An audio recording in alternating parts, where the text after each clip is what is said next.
Okay, I should be live now. I'm awake and I'm going to push some more DragonFlight here. Twitch deletes your videos after 7 days or 60 days if you partner or pay. YouTube, you keep it indefinitely. So why not keep a running catalog of gameplay and stuff like that? I don't know. Yesterday I went and kicked around a soccer ball a little bit. It was kind of overcast. It wasn't particularly warm, but I'm feeling pretty rested. Got to bed early, woke up middle of the night, but I'm pretty energized and ready to go. Could be putting my attention on whatever, something more useful. I've been watching this YouTube video. I'm going to talk about that and play some WoW because I don't know what I can really do to be making money right now. Like, what should I be doing? A lot of weird themes that go along with the new digital era. One of them would be isolation. Large single use. In areas like these, this whole liminal spaces thing, just repetitive buildings. I definitely was all about that when I was driving across the East Coast and into the Midwest, whatever I was doing last year. Last summer, took this huge trip, and yeah, it's kind of absurd. Everywhere you go, it's like the same set of buildings were dropped, almost like they were props in a game creator engine. So, you think of like Sim City or Sim theme parks, stuff like that. It's all like it's pre-rendered because every single place looks exactly the same. Um, the stream's bitrate is apparently complaining. Hopefully, it's coming across good. Um, so that's all I really have to say. It's gonna say that and then play the game. Kind of ready to just play the game. Um, Use buildings and parking lots are expensive and only corporations can afford them, compared to smaller lots that are right up against the streets. And because car-centric infrastructure makes everything spread out, it takes more. yeah, it's kind of bleak whenever you think about working for years, maybe the better part of your adult life, just to afford your living accommodations. So, say you get a mortgage on a house or a condo or an apartment in a heavily urbanized area like that. You're saying after a career, you're going to have just a tiny place to call your own. I mean, for some, that may be sufficient and they may not really want for much else, and that's good. And I can see the idea of maybe getting multiple places and maybe you have a couple of different apartments in a couple of different cities. It's not quite the same as having a house where you have all of your stuff permanently in one residence and you have a lot of uh, hobbies which require a permanent residence. Maybe you live more for travel and things like that, but realistically speaking, most people they just kind of fall into whatever position they fall into. And there are a lot of people who uh they do everything on some sort of debt structured pay over time system because the expenses that people require just to live in this economy are pretty substantial. Um so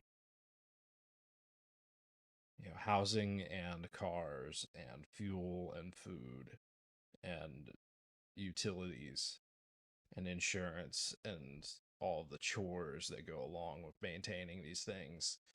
Uh, you have to go collect money. It's a cyclical thing where you never really get to just live a free, unencumbered life. So people have a lot of understandable backlash. This concept that you can't really escape because everywhere you go is more or less the same area, just repasted. Um, you see sometimes these people who get into these confrontations with police and they like die or they get hurt or they hurt somebody. They'll think that the world is literally not real. And I can understand that perspective from a certain sense. You know, you feel like it's all kind of made up. Like you could see how somebody could have a break with reality. You have people like Elon Musk and others that get on the trend of talking about like multiverse theories and all this other crazy stuff. And you go take a trip around the world, and all you see is the same stuff repasted everywhere. Uh, Very unfortunate. I think these silly philosophical ideas that people have, um, in a certain mathematical sense, it makes sense to talk about multiverse theory as a chain of uh, choices and reactions or whatever else like that. Like, so, in multiverse state zero, you have full potential, and then you make a choice in some direction of use of limited resources, aka time or whatever else. And then there's like a chain of possibilities, and the choices that you make become the definitive universe in the multiverse, right? And that's what we call and observe as reality.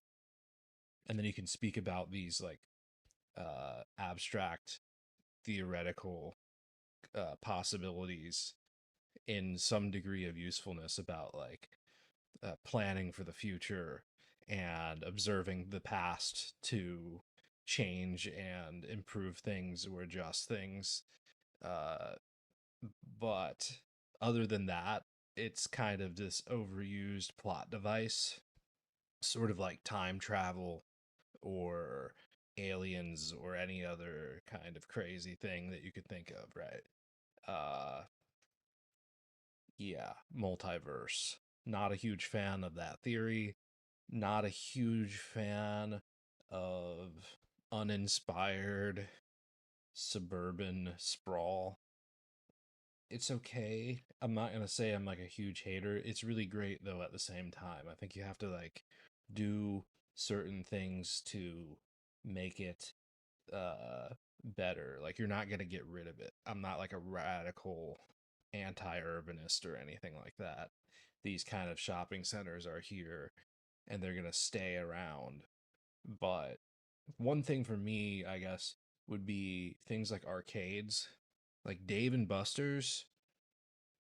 I went to a Dave and Buster's last year, and uh, I got a salad, like a steak salad, and it was not very good. It was pretty lackluster. The quality of the food was uh, left a lot to be desired, and the games they have there, I don't know. There's something about all of these new arcades that I see where they didn't keep the stuff that was actually good about arcades. Like there'll be no uh Time Crisis or like classic arcade games. I don't know.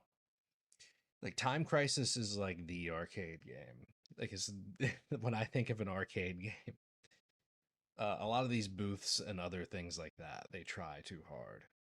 And I'm pretty sure Time Crisis was put out by Capcom or something like that. There's a few like Capcom, Konami. There's a few companies that really do arcade machines.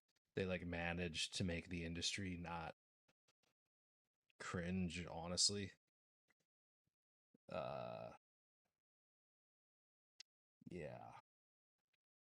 Video games are this huge industry and they're very sophisticated, but arcade games are always like incredibly disappointing, right? How many arcade games truly live up to the hype? They're super gimmicky. They're designed to get children to like spend their parents' money. Um, but yeah, we need better public places is what I'm getting at. I like trampoline parks and arcades, active areas that you can go to, card shops, stuff like that. Land centers are really good. Um, I think that my style of building that I want to create for myself and I would recommend to others. Uh, don't want to get too pie in the sky with it, but like an architectural movement or philosophy, essentially. You just make really tall rooms, almost like a gymnasium. If you ever had, maybe in your high school, there would be certain situations where you would put desks and chairs in the gymnasium or use it for other purposes. It's a wide open space where you can run around and do stuff. Um, so you just go from something which is mental to something which is physical, and you just switch at the peak of your attention and effectivity, and you just kind of do that cyclically, and that's what you call life.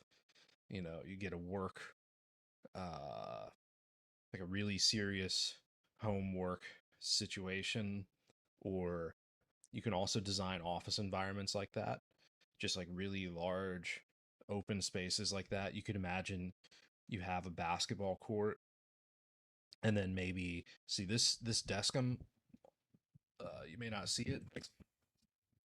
Just knock my mic out of the holder. It's on wheels, so there are rolling caster wheels on this standing desk, much in the same way as a shopping cart.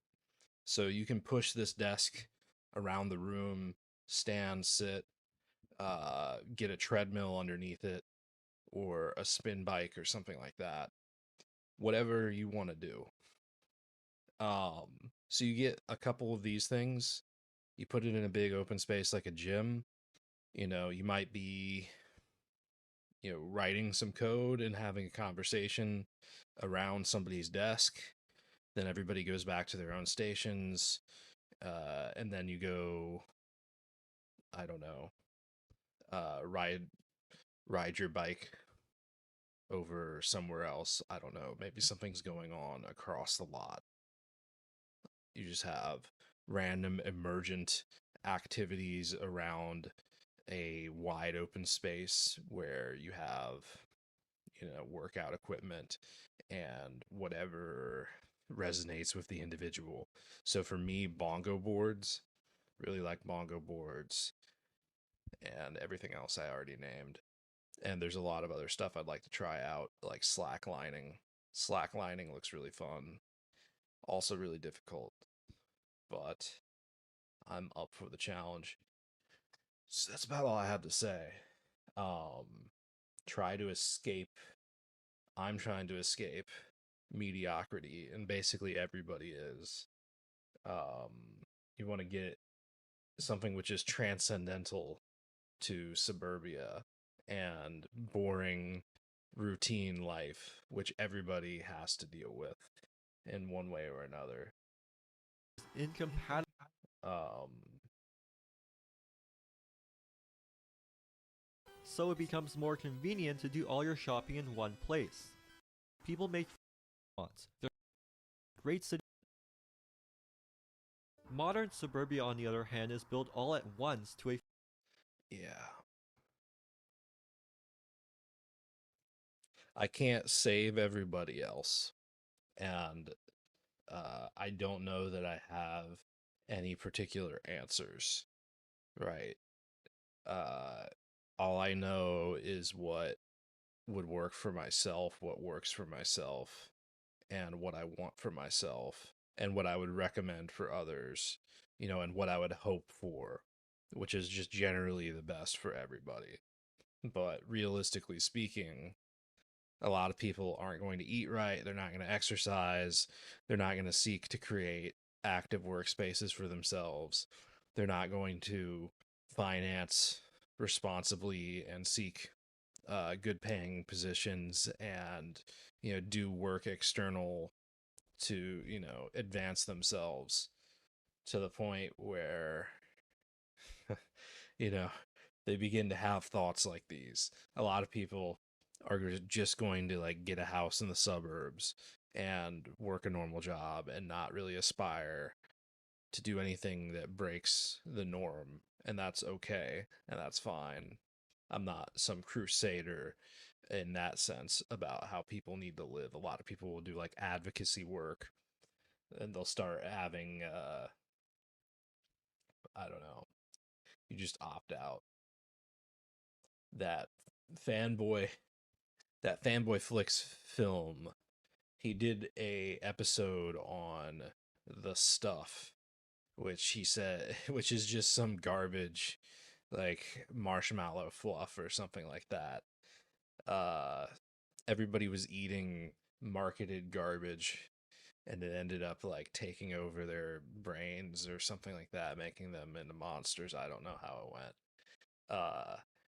But that's how I see like Burger King and everything else that's been in the backdrop in this video that I'm talking about. You just don't don't engage with it. If you engage with it in a very shallow way and try to keep everything in your own personal bubble sacred, because there's so much going on in the world. And it really occurred to me, watching Twitch and this weekend, how many creators there are out there who struggle to get an audience and whose audience is completely fake. And a lot of that, I think, has nothing to do with the individual creator seeking to create a fake audience. It's just the nature of the beast. Um, so, when certain creators, I'm not even going to name names, but they're of a size and scale that anything less than, like 2,000 viewers would maybe make them look bad.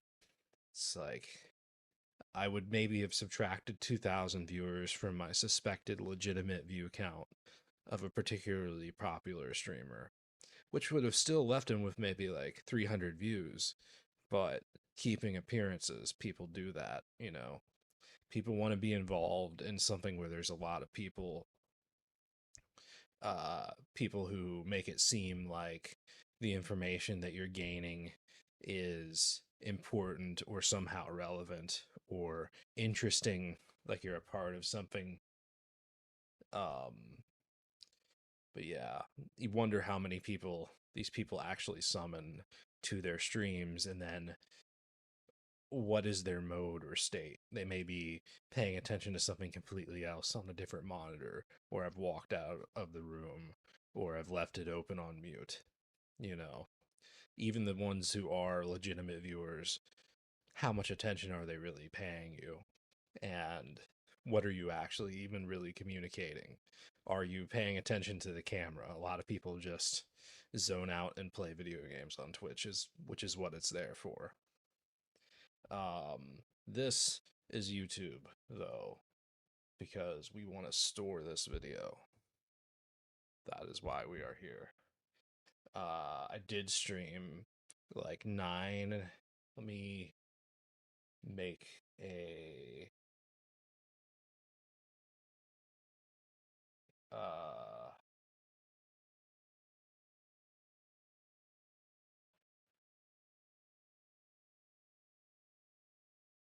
I was having connection issues, so it kept on separating my stream.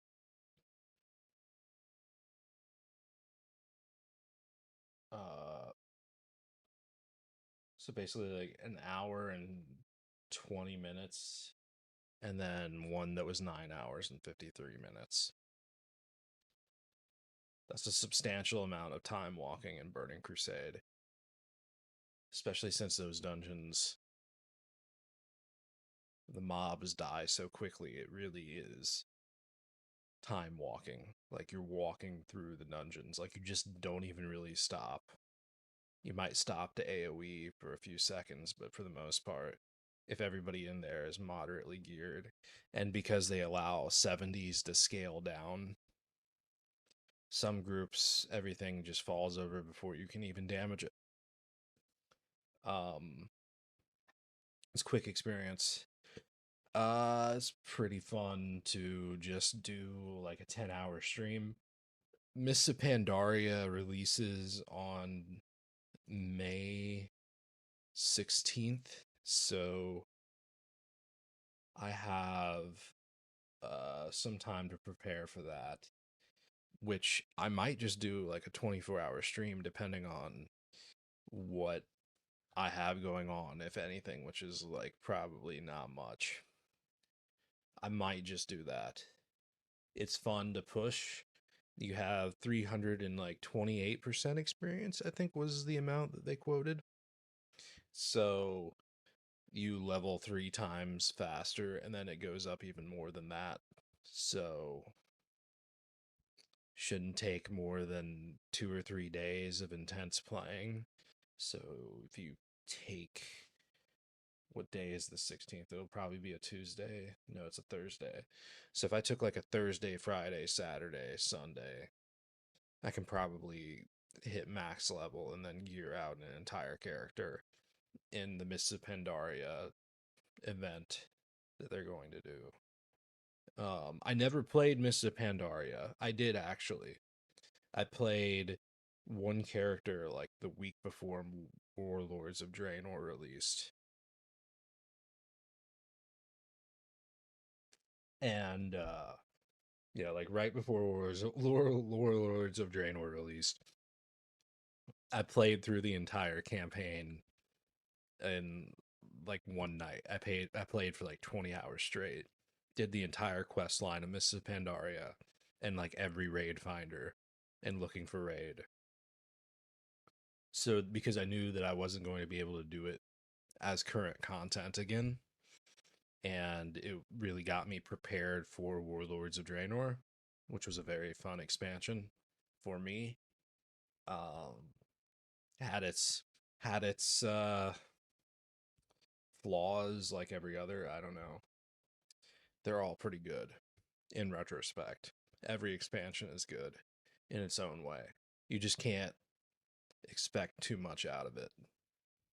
You go throw in a really heavy series of play sessions like that and then step away. You know, no more than like 30 minutes a day to an hour a day, tops. You just kind of step away from the game. It takes too much time otherwise. Anyways, what else? Anything Same else? repetitive cookie cutter. See, forget that. I want to be able to. Uh, I would gladly be located a little bit less closely to things and make certain concessions just to have extra space. Because I want to wake up, like literally right now, if it weren't such a strange thing to do, right? Like if I went out to like a soccer field right now at basically 2 a.m., I would be really weirdly out of place, just like kicking around a soccer ball. But let's say that you own your own homestead and you have a plot where you kick around a soccer ball and you actually have land. It doesn't matter if it's 2 a.m. If you're up and you're awake and you're energetic and you feel like doing soccer drills in the backyard to like get your agility up, you just go do it. That's that's what I want to do is I want to get in a flow state and I'm really open to recording the better majority of my life because all it's going to be is me doing that kind of stuff, watching this kind of stuff, playing games, doing things which are altogether normal. They're interesting to me because I'm doing them. They may not be that interesting to a viewer, but you catalog them anyways because it's your life and you might as well. You can use bots, you can use AI, which is algorithmically your best fan, like better than your best fan could ever be, or your spouse, right? Like, uh, married couples don't remember like something that somebody said, like a robot. Like, they're not going to reference, like, oh, yeah, like, 260 days ago is the last time that you brought that up, actually. Like that's something that an algorithm will do for you, that it'll be algorithmically just better at self-referencing what you say and what you talk about than anybody who listens to you will be. Like, you could have your biggest fan in the world, somebody that sits down and watches hour-long podcasts of you, and they're not going to retain and recall information as precisely and communicate it in real time as an algorithm can. So I'm a really big proponent of this idea of creating kind of personalized assistants. Right now, a lot of the talk seems to be around just like Lamau, like AI girlfriend, boyfriend, kind of like weird, like who I don't people talk about it, so like it's funny, you know what I mean?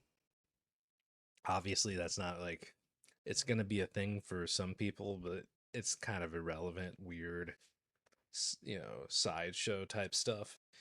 But in reality, I think a really useful application is like having like your number one fan, you know, a self-referencing index of everything you talk about.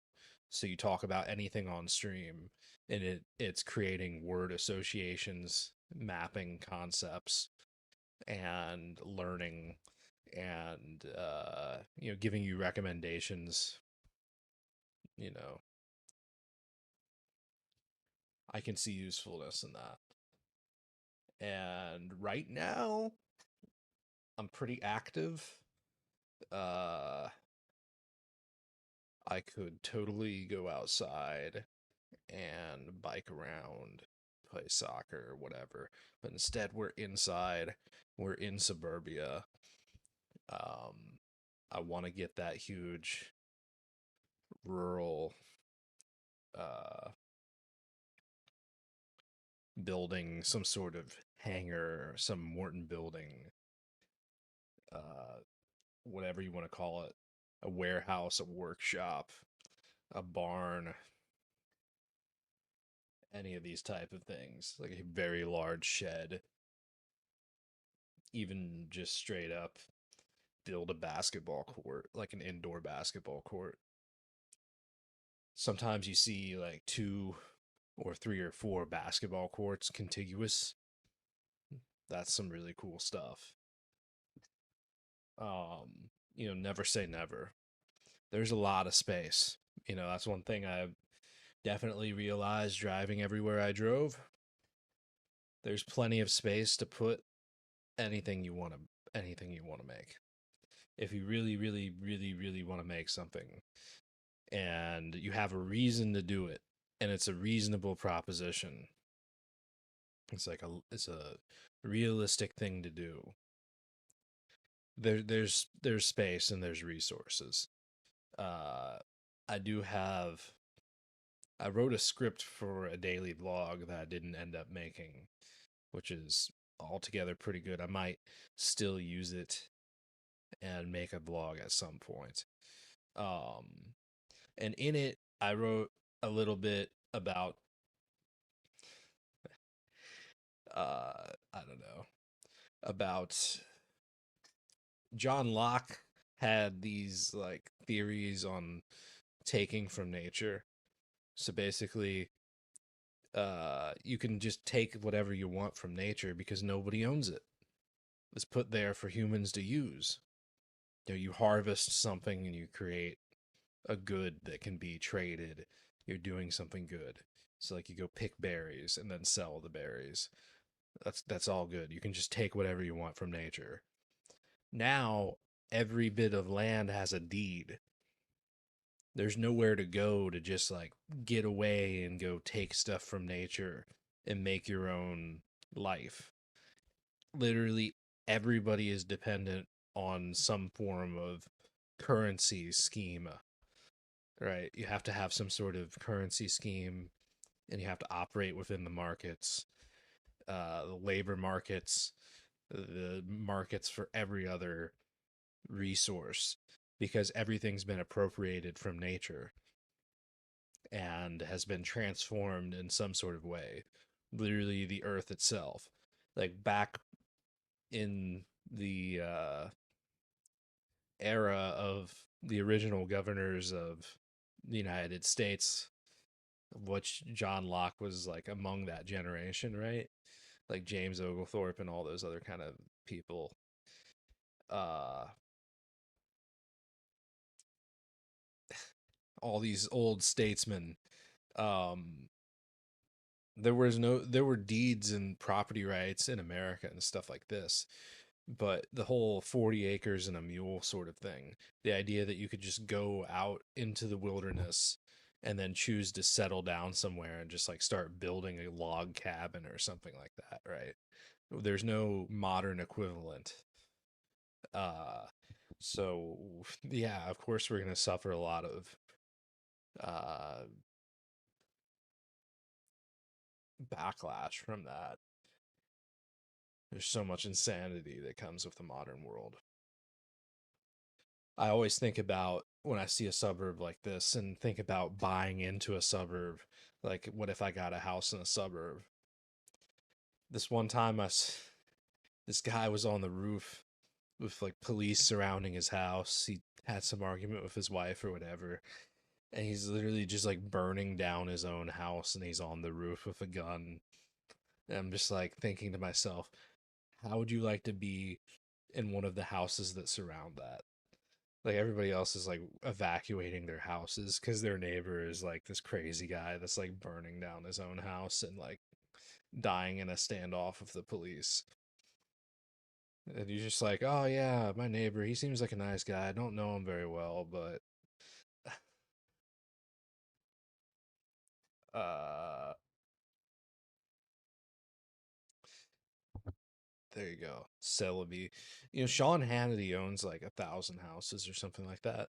Like these people, some of these really wealthy people, uh I think that's all well and good. It's just you have to recognize part of your position entails giving stuff away, not necessarily for free, but like you're setting up uh I don't know. There's a lot of responsibility that hopefully, you know, sound like Uncle Men here, but like hopefully people like that take the responsibility of their position seriously because somebody has to. You know, it feels like there's nobody steering the ship of modern society. That's also what I wanted to talk about before I got on the stream. Donald Trump and Joe Biden. We're in an election year. Like nobody's really talking about the election because I don't know.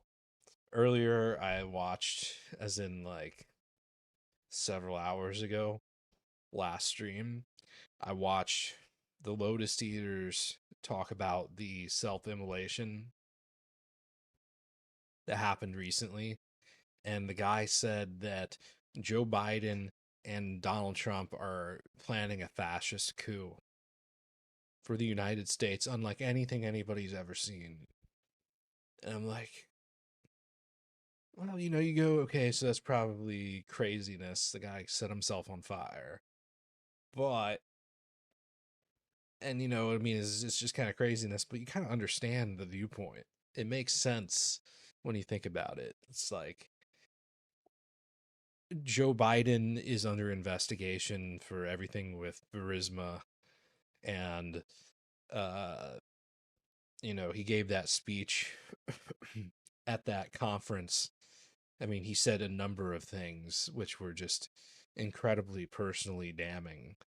whenever I saw that, I knew that what I was seeing would not be widely understood or viewed, but that it was very uh, it was very compelling and transparently. Uh,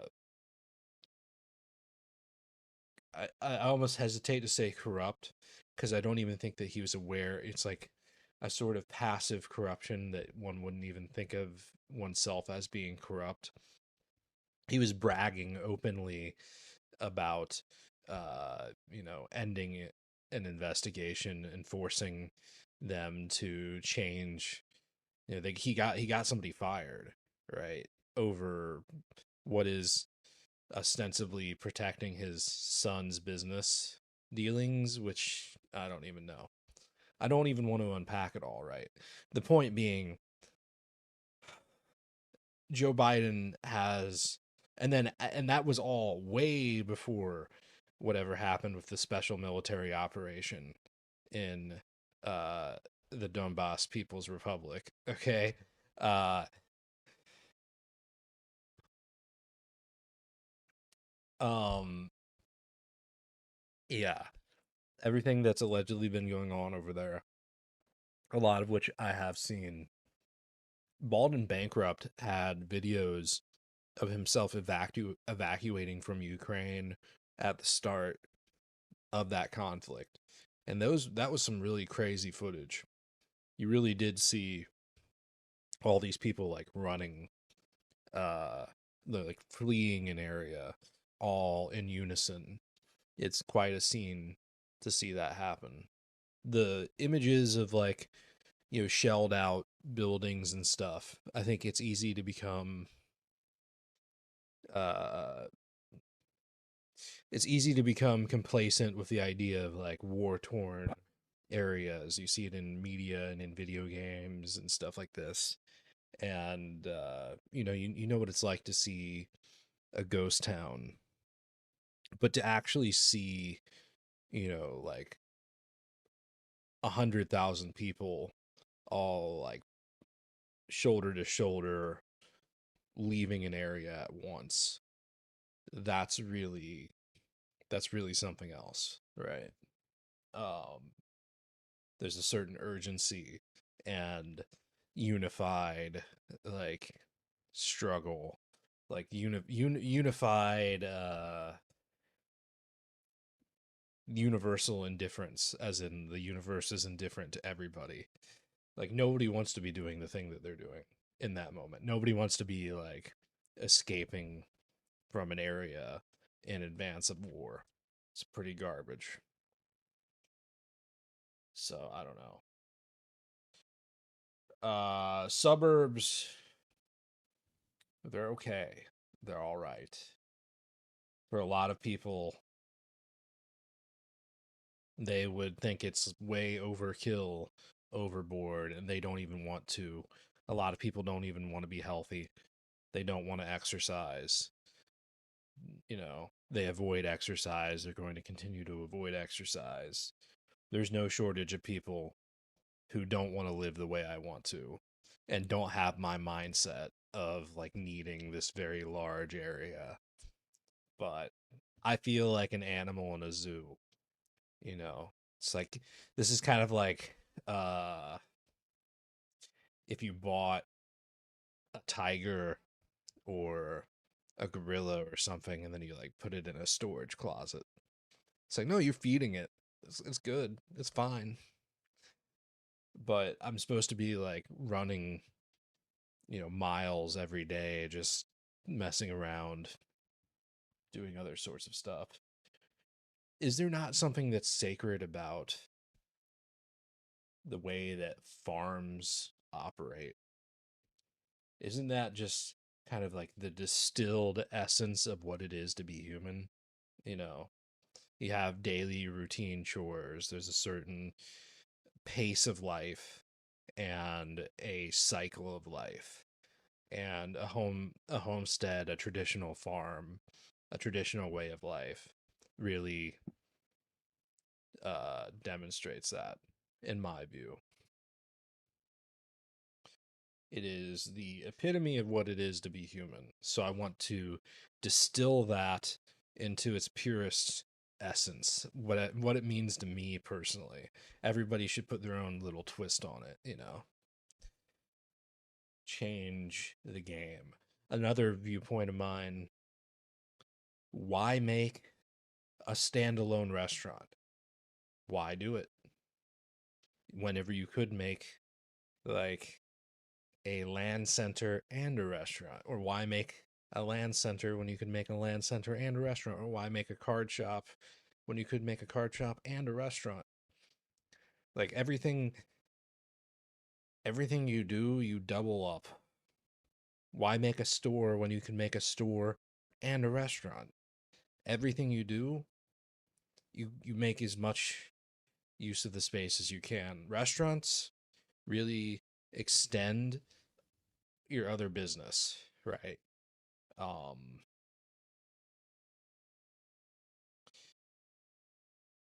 I don't know. For me, I think land center plus restaurant is probably the best thing you can do. It's like a club. Like I don't want to go clubbing and where it means I have to like go drink alcohol and like be around obnoxious people with loud music and overpay for food or drink or people, or some whatever it is.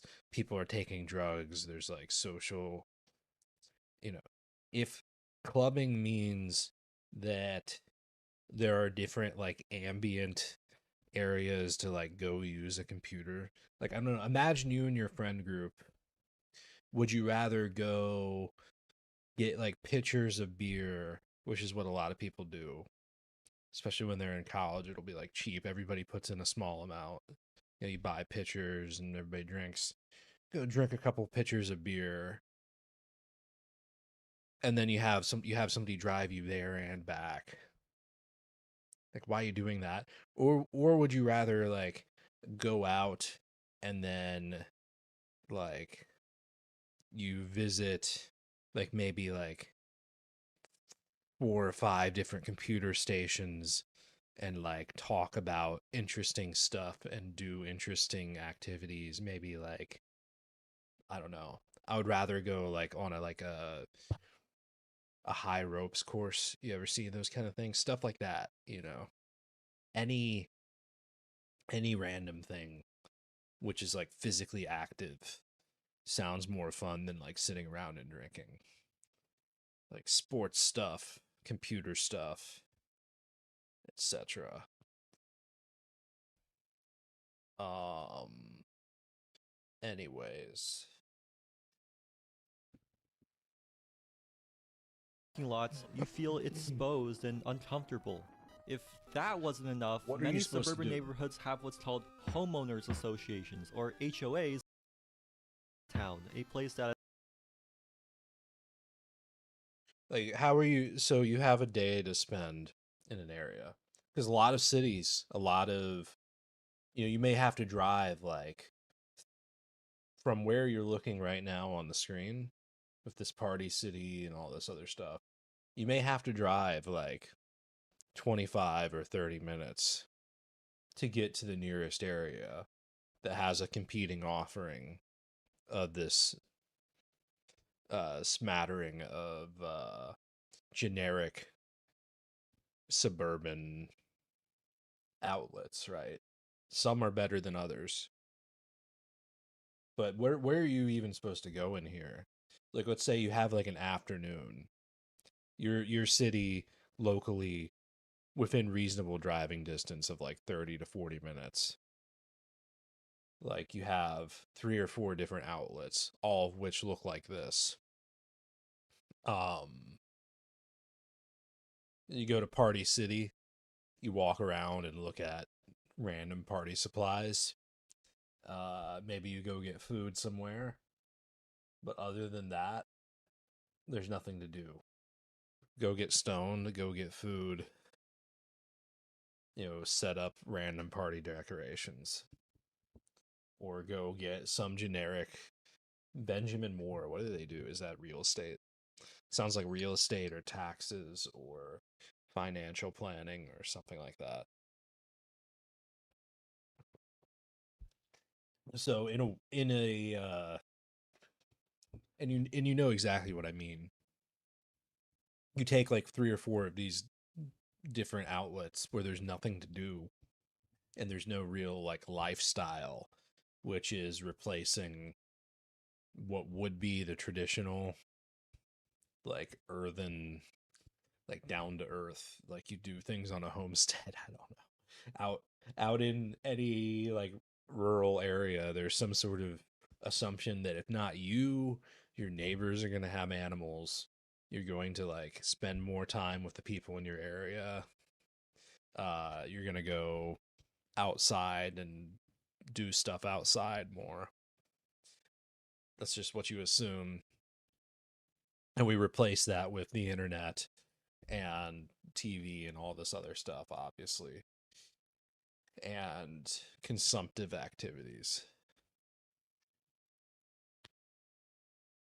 But yes, copy and paste town perfectly distills it. But I got sidetracked from talking about Biden. So Biden with Burisma, um, I like I used to watch like Pentagon briefings daily, stuff like that. I listened to all the different uh, press secretaries during the Obama administration, and whenever they were combating with ISIS, there was often a lot of interesting stuff in what they were talking about in their daily briefings. YouTube was new. The idea of all these intelligence agencies streaming stuff live was kind of exciting and new. Nowadays, it doesn't seem to have the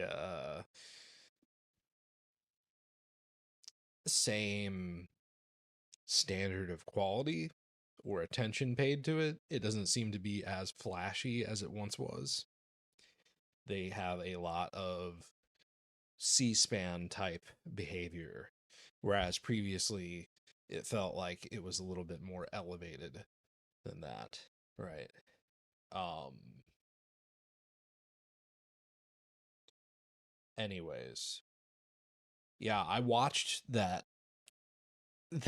event where Joe Biden There's nothing bragged unique. about getting that regulator and investigator or whatever he was fired. And at the time, it seemed really off to me. And I kind of wondered why nobody was talking about it. And then later I saw it pop up. And then And eventually only the we same. had the special military operation in Ukraine and all this money being funneled. So who knows what that actually means? Uh, how can that guy who is, not necessarily favored by anybody, but was connected to the previous president, Obama, as vice president, has been in politics for a very long time, seems to be sort of, it's an emperor, the emperor wears no clothes sort of situation. He's old and I don't necessarily believe these things. This is just how it's presented. I think that he is uh competent in the ways which they require him to be, if that makes sense. It's like it's more or less the time served kind of thing. It's just easier to work with somebody who's already been on Air Force One and knows the script in, the basic sense of it. Um, and then on the other side, we have Donald Trump, who's obviously under a whole bunch of legal issues. Um, Tried to get him off the ballot. That was overturned, as I understand it. So he'll be on the ballot. Uh, that was at a state level. Different states wanted to kick him off the ballot. He was never actually charged for anything with insurrection. There's no real charge there, so they have no basis to do that. But at the same time, they're holding him up in court. So he's alleged for violating some sort of campaign something law with hush money for Stormy Daniels, which is very lols. I don't really see how that can in any way be. It's like uh paying a hooker is not really. It's like, okay, come on now. It's not really that big of a thing. The woman who sued him for sexual assault, I don't really know how to interpret that. I wasn't there for the trial and all this other stuff, but she did give a CNN interview, and that was really crazy because the things she said, she didn't sound like she was trustworthy, you know? She just seemed like a weird woman. Uh and it's almost, corruption of the courts is a really big deal. So I hope that's not what's going on. And I don't know what to think. I don't really see. It seems it was a long time ago, and it seems really hard to substantiate any of those claims. And that's a dubious precedent to set, you know. Uh yeah, it's just kind of yikes. Maybe it was real. I have no clue. So that's one thing that he's down for. So he can be on the ballot. He was guilty of, I mean, he's appealing it, but guilty and ordered to pay like an absurd amount of money on that sexual assault claim from the 80s or whatever it was. And then what's the other one? He overstated the value of his assets in filings with banks for loans, which is really not that big of a deal. Pretty much every business person does it. I can understand if you're taking a stance of like making a regulatory like change and saying that that's like a new thing, or maybe saying that it hasn't been enforced properly in the past. But you have to at least acknowledge that that is sort of unprecedented. It's not very usual that somebody who is otherwise in good credit on their loans and have been approved and okayed by banking institutions gets sued by an independent like governmental prosecutor. Like I don't like I'm pretty sure it's like the state of, or like the city of New York or something like that. I don't understand particularly how it's being brought, but it just does not seem to be particularly well structured, and it seems to be kind of a threat. Uh, I know several, like a lot of these people would be under trouble. You know how badly these real estate people lie. They completely rewrite everything like all the time. They're like, there are lessons out there that will teach you how to leverage and bullshit your way if you're okay with taking on, you know, all these different risks to achieve ridiculous things. I would much rather prefer that I buy everything I own outright whenever I have enough money to do it. Just get really wealthy, super, super wealthy. I want to be really rich so that I can go around and help people do things. Like, I want to be rich enough to afford the baseline of what I know I want. And then once I have what I want in terms of like my housing situation, my ability to travel, like any extra money I have is just like, all right, invested into people and technology, invested into, you know, guaranteed low growth, long term, and then look into investing in people and technology and experiences. Um,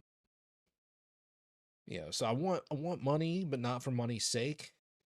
Uh, I want to create my own homestead and then watch everything else out in the world improve and get better, and help as many people as I can and try to bring things into some sort of equilibrium. And every time I go out and travel throughout the world, Ideally, I see everything improving steadily.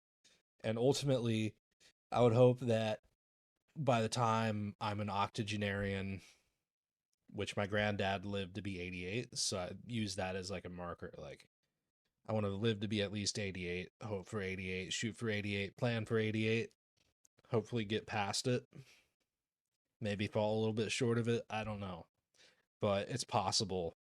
So it gives me a time frame to think about for deep future time. But hopefully, if I'm an octogenarian, I'm like 80 years old, I got 8 years to live. I can travel the world and everything will be peaceful. There will be relative resource abundance. A lot of these crazier cultural phenomenons with like rampant homelessness and drug abuse will be a lot more tame. Uh, a lot less friction around economic issues. People, I have no idea, man. Everything will just continue to be more of the same. It's difficult to imagine that transformative, transcendental change, like I mentioned at the start of this hour, that a lot of people want to make that live in these sort of areas. Uh, also, this is gonna be really nerdy. All right, I'm gonna go there anyways. Think about Kingdom Hearts for a second. There are three cities. They have like Traverse Town, Twilight Town. Um, I think Traverse Town again, like they rename it. They're basically these uh like default, like non-existent cities, these strange, weird, liminal spaces. Like they exist, but they don't really exist. The people are real, but they're not really real. You know, they live lives, they do things, but they're not actually like alive. They don't have agency. You know, NPCs.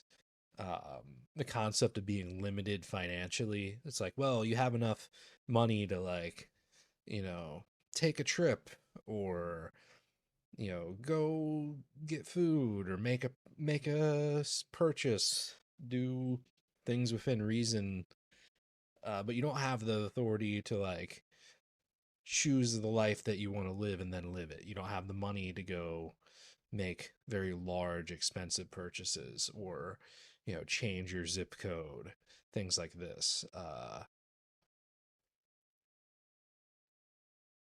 That's the enemy. If there's any enemy, a lot of people are protesting, and they protest against industry, and they protest against corporations and business and stuff like this. And you can understand the mentality with a lot of this. A lot of these issues are real, climate change. I don't know everything about it, and I don't, I'm not like the perfect person to ask for scientific stats on this stuff, but there's an element of truth to it. I mean, you can see it. Climate change occurs at a localized level whenever you cut down the tree that the squirrel lives in, right? The squirrel's climate has changed. Whenever you learn about climate change in biology as a kid, or at least whenever I did, a lot of it was about the biosphere, right? It was about the ecosystem being disrupted. Like that just happens if you come in and you cut down a plot of forest and build a building, whatever was there before is gone. So climate change exists just on that basic, you know, basic principle, but people take it to extremes. A lot of people think that because we have electric cars, the solution is more electric cars. If everybody just did electric cars, but they're villains and they won't let us have electric cars because they need their dirty oil profit. It's like, what are you even talking about? Realistically speaking, lithium mining and sourcing and contracting and everything else, and how difficult it is to work on once it's lost its storage capacity, and all these other factors. Uh, Internal combustion engines are just here to stay, at least for now. We can conceive of a future where we're using like solar energy and wind energy and things like this, and they are sufficient, and maybe nuclear. But a lot of these climate change people aren't good with nuclear. I don't know. This is beside the point. Um, Final Fantasy VII is also a climate, like you're playing as an eco terrorist in Final Fantasy VII, basically. Uh, you're attacking Mako power plants, which are basically nuclear power plants, as a paramilitary gang, kind of like Che Guevara or something like that. Uh,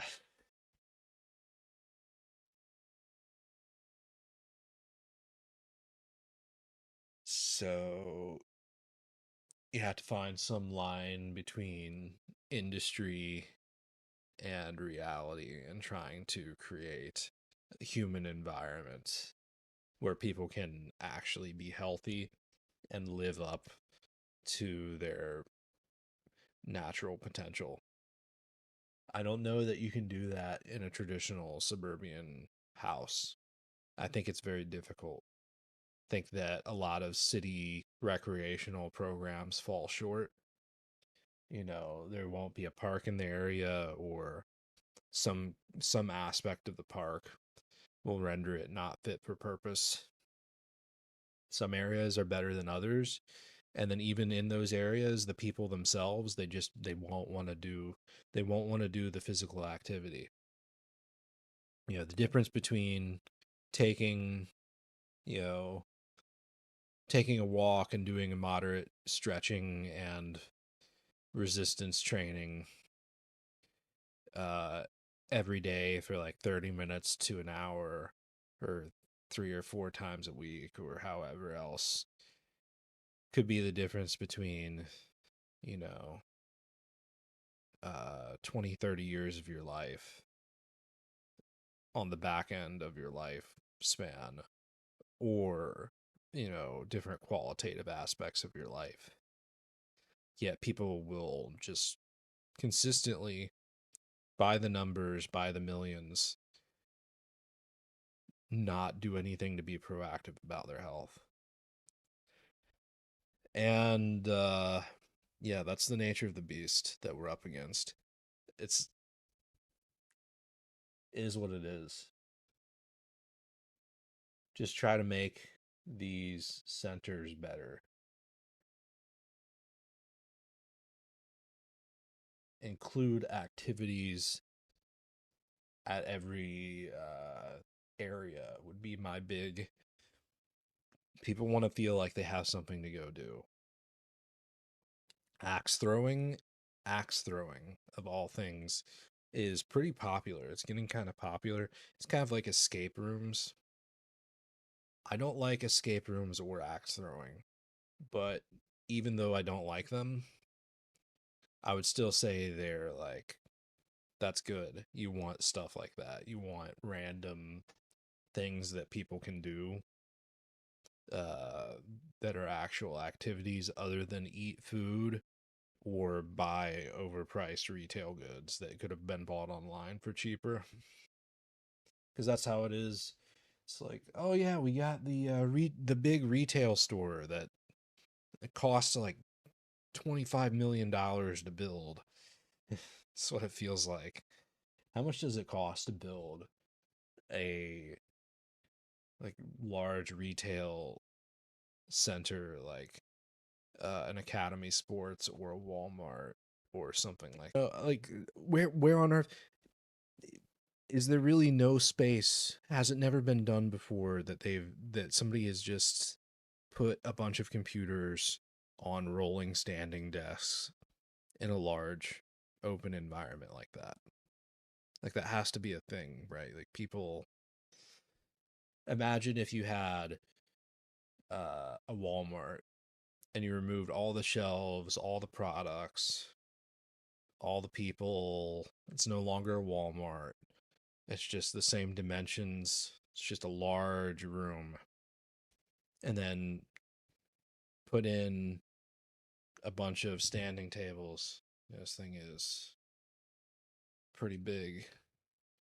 Um,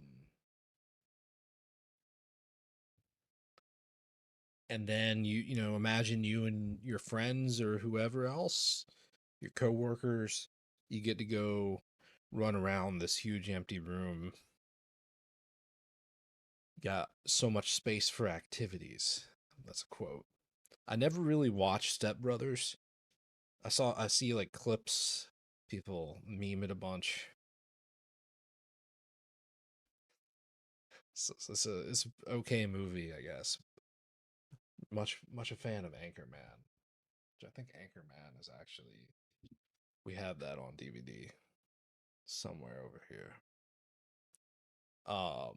Anchorman 2 also really good. Wow. Dobie, the whole lighthouse segment, he goes blind in the movie. He goes blind in a skating accident, I think it is. Just such a strange, funny twist.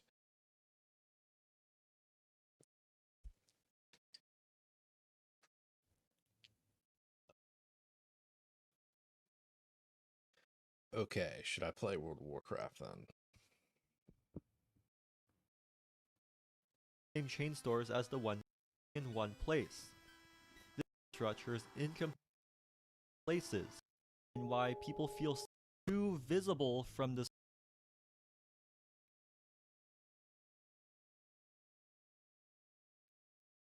Life is basically just a resource. I've been working on this as essentially a thesis, I suppose you could say. Uh, Life is basically just a resource management game. There's nothing really complicated about what's going on here if you really think about it like that. There is, put it like this, the sun produces all the energy for the earth, basically. Plants through photosynthesis get their energy from the sun, animals eat plants, and then everything is downstream of that. Any natural energy on the earth, for the most part, we're getting it from the sun or some indirect manner from the sun. Dinosaurs ate plants and all the other various bacteria and whatever else that make up the oil that we use for energy. They got all of their energy from the sun a really long time ago. And then some of their energy remains and it is in this substance now. Uh, Energy manipulation is all that we really are. You're born into the world. You have your own like life energy, your own pulse. You sustain that pulse. Otherwise, you die. Uh, Everything is in service of managing your resources, keeping yourself in working order. And so money becomes this abstraction for these various tools for maintaining yourself and your resources better. So there's not much to life other than money, and it's unfortunate that we made it that way. And these people, they have to go spend their resources. So calories are also a resource. You get these people that have these cars like on the street right here, and they have all these different options for getting food, but then they don't really have a ton of extracurricular options, right?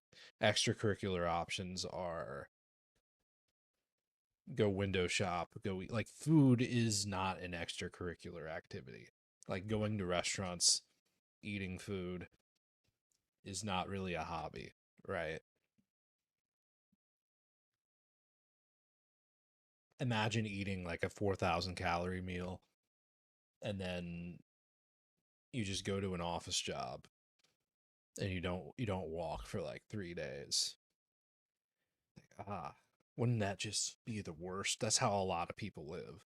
That's what we're trying to fix, is how do we design a civilization where people actually take care of themselves, feel happy, feel physically fit, are actually physically, mentally fit, useful, productive citizens. Um, for city planning type people in America, the stereotype is that Europe is really refined and sophisticated. So one might get caught thinking that Europe does this sort of stuff better. Like everybody exercises, they take siestas, they have more exotic hobbies, and they learn multiple languages. They're not as lazy as Americans. Everything is more condensed, so you can travel anywhere within the European Union by rail for the most part. So day trips and stuff like that, a lot more common. But I don't know that that really lines up with the reality of things. I've been thinking a lot about how isolated people truly are. Everybody is in their own digital and physical bubble. And if you don't intersect in any meaningful capacity, then in essence, you don't really exist to one another. If a tree falls in a forest kind of thing, but a little bit more involved than that simple metaphor. Uh, a lot of people really don't have much that goes on in their life, which is all that unique or interesting. A lot of it is just spent on resource management. You know, a lot of it is simple learning. If you ever have taken any class that you've taken moderately seriously, you just study for several hours. That can be your entire day. You go to class and then you study more at home. Not much happens, and then the day passes by. You get into a cycle of that, and you can easily lose your sense of self. Um, America doesn't have tiers for their city. I'm not playing DragonFlight right now. We're about to do that. I swear. I'm about to stop talking. America does not have tiers for their city. They don't have tiers for cities like China has tiers for all their different provinces. Um, in fact, I have that video over here. I watched this several years ago, more than likely, and I was going to rewatch it.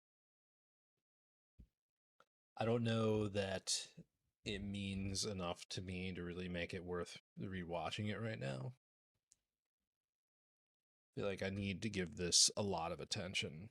May not be the best thing to watch when I'm playing WoW, because I really need to pay attention to the region and the name and what makes it distinct and why he's giving it the rating that it is. Maybe even search like every one of these territories independently and find something else about them. Uh, yeah.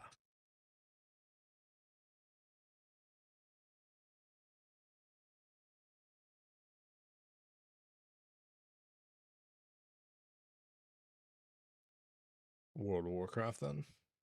I think it's time for World of Warcraft and get off the camera and probably get off the mic. I'm probably going to shut up and just watch some video. If I had a conversation here, if I had a second person, this is a monologue. So an hour, 14 minutes monologue off the cuff, middle of the night, woke up early, having some coffee, gonna play some World of Warcraft here, talking about homesteading in the future, the nature of the economy, Donald Trump and Joe Biden, both of them involved in contentious court cases Both of them are more or less not liked by anybody in either of their respective parties, yet they're still the nominees. Um, One could easily see a scenario where they pretend like they're huge political rivals, but This is why people describe in reality, they're kind of cornering the market with this weird nonsense.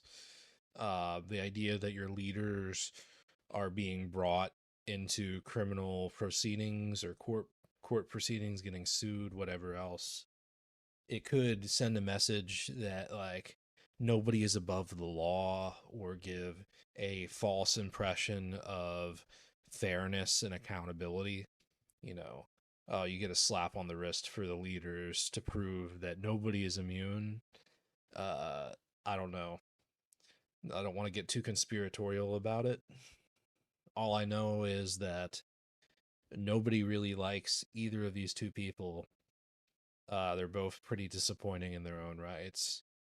Uh, and that's about it. It's just really disappointing. It seems insufficient. Um, like we could do so much better somehow. I don't know what that would look like. I don't pretend to know the solution.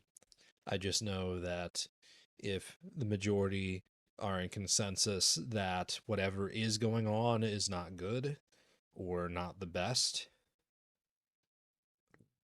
there you go. What are you gonna do? You're gonna really argue against that? I think it's pretty difficult to argue against that. liminal space images as odd. They all lack the idea to do all your whatever they want. In doing so, they can't. I mean, let me give this cell. So if Joe Biden wins, it sends uh mm, sends a message that like no, Trump really isn't going to be tolerated. you know the boring status quo is the boring status quo. Wars are wars, just is what it is. It doesn't matter that this bumbling figurehead guy is in charge. Like, I don't know, it is significant as a uh symbol, right?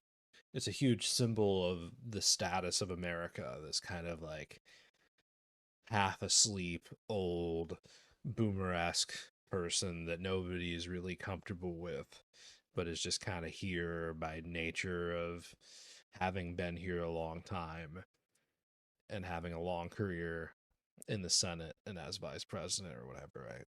He's just the person. He's just the entrenched political figurehead of the day, right? You could replace him with like anybody else. Um, and then you have this other person who is this bombastic magnate kind of person. So if Joe Biden gets elected, it's very like you know uh I don't even know what to say about it really. It's very low energy. It's very affirming of the boring status quo. If Trump gets elected, we probably see another golden age of unrealistic growth from basic hopium. Trump really represents like a he uplifts the working class in a way that Joe Biden does not, right? There's not a ton of people who are really clamoring for the Trump is a racist person who's going to end democracy kind of argument. There's a lot of people who are clamoring for just general positive business sentiment.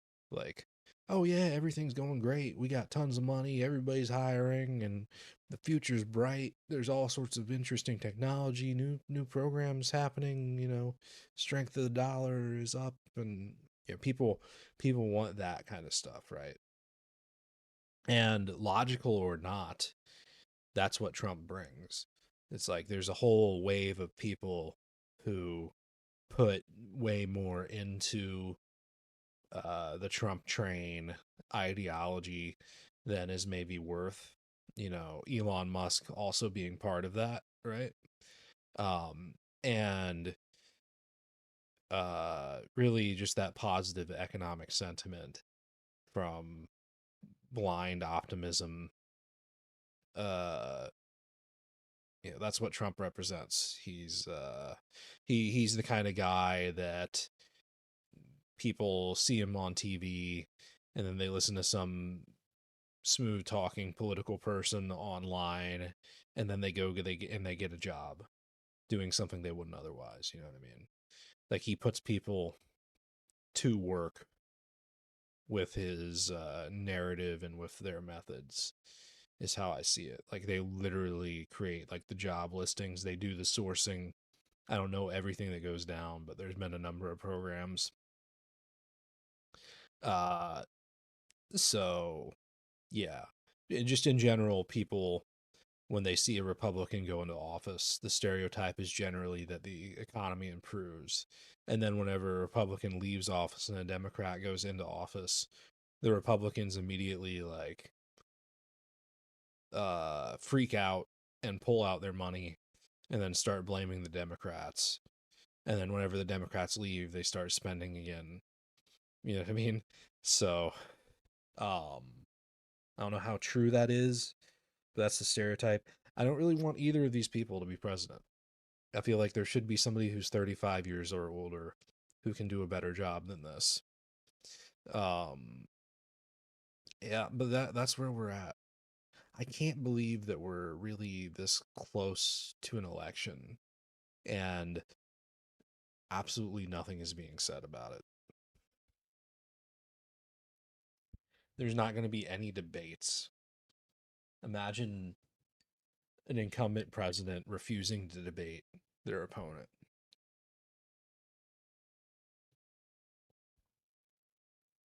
Um, okay. Uh, see what YouTube is going to throw in front of my face. Uh,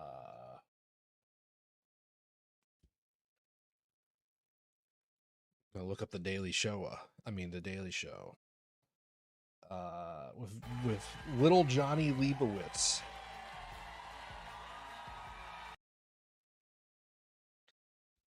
I want to live just like Johnny Leibowitz. I remember downstairs, like with the tube television, watching the Daily Show. Whenever Jon Stewart wasn't the host, Jon Stewart wasn't the original host. Original host of the Daily Show. I remember watching the Daily Show with Craig Kilborn, whoever the hell that is. Like before I even knew what it was. It was like right when I found out about the Daily Show is whenever Jon Stewart started the original Daily Show. Like I've been watching the Daily Show my entire life. Uh Disconnected, reconnecting. Reconnection successful. Okay, so we should be connected. I watched Trevor Noah um when he first started and I liked his stand up, Trevor Noah. But uh he wasn't so good on the Daily Show. They changed like they tried to make it more like Larry Wilmore show. Larry Wilmore show was actually pretty funny. What was that play? What was that place? What was that show called?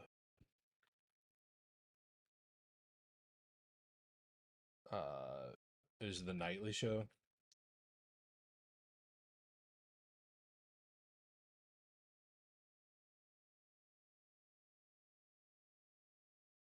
It had its moments. Um, and the White House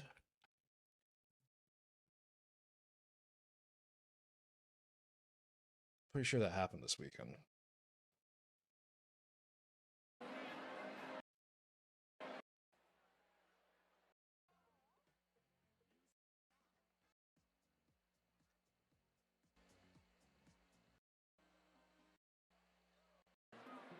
Aldo Beckman goes to Barack Ravid of Axios.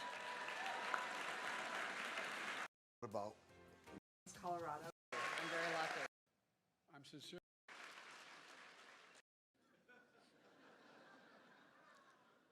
Tonight, this event is being televised live on C-SPAN. I have no idea who the fuck that is, and I find that funnier than anything this guy is gonna say, probably. This guy looks like he's like the most like it's like they tried to find a comedian who would only tell jokes that would not offend the regime. You know, they don't want to offend Chairman Xi Jinping. So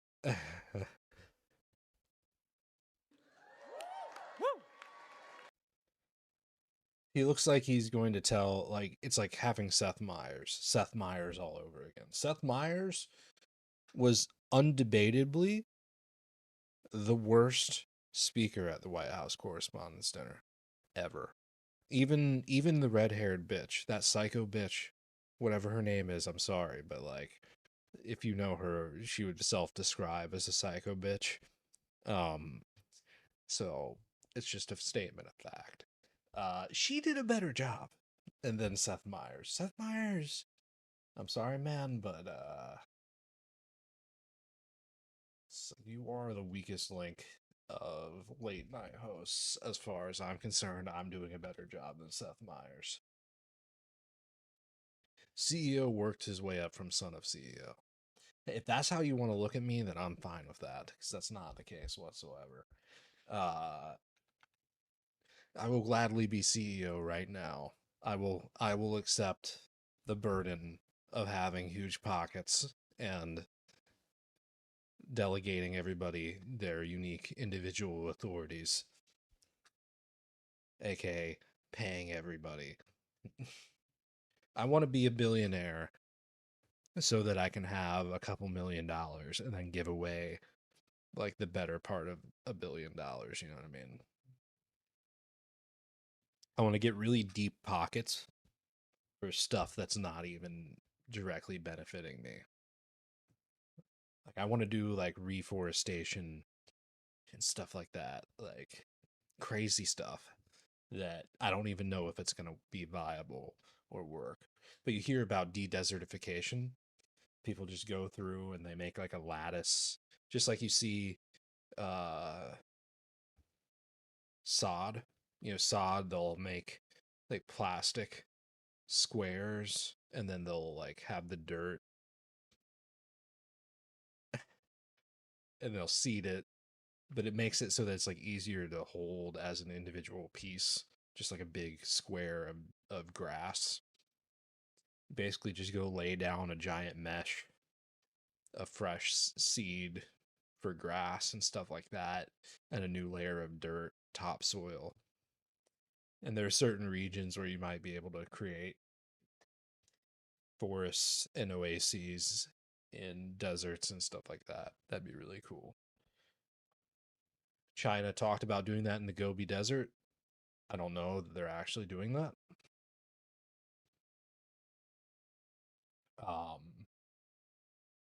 I didn't search for any of this stuff. Just for the record, I don't know. There's nothing that I would be less interested in than watching. I don't even want to say the name of these two people. There's nothing I would be less interested in than a debate between Vosh and Destiny. Both of these people disgust me, for different reasons. But like, yeah, I'm just not a fan.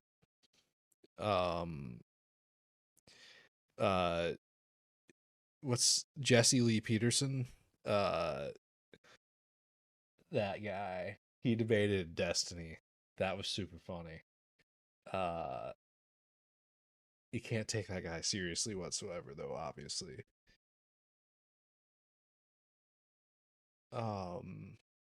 But it's not like you can take Destiny seriously either, so it's a perfect match. What else was I going to look up? I was going to look up Seth Meyers. Of course, I forgot because it was Seth Meyers, the most forgettable comedian ever. Seth Meyers, White House.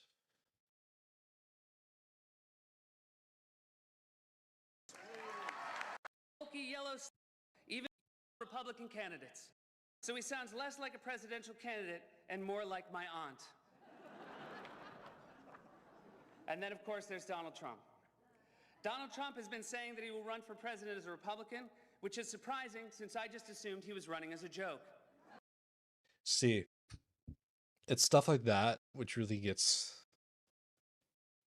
it's either, like one here I could be a huckster, right? I could start a conspiracy. I could say, oh yeah, well, the reason why he called out Trump at the correspondence dinner is because everybody knew he was pre-planned to be the next president.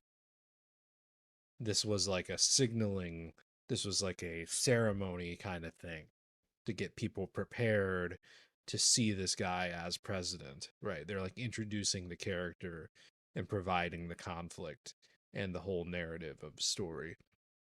So from a conspiratorial mindset where you're trying to like look for conspiracies and see them, you know, you could make claims that, hey, no, this is a signaling, like put on my Alex Jones voice. This is the elite signaling. Planned signal of the future presidency of Donald Trump. You can't really prove that it wasn't, but at the same time, that doesn't mean that it's compelling to argue that it was. So it's the mark of an enlightened man to be able to hold an idea as possible or potentially true without accepting it as fact. What was that, Aristotle or Socrates or something like that? Really good quote, very, very accurate. You have to be able to think, you hold a possibility in your mind, and then you think about objections to that possibility, things which might challenge your base assumption or assertion. And then, try to model accurately in your mind without necessarily holding anything as empirically true. And then you can say, hey, I can say with this amount of probability, this might be true. I'm reasonably confident maybe this percentage. It's like 50-50 this could be true or not. Here, I don't even know where you begin to unravel it.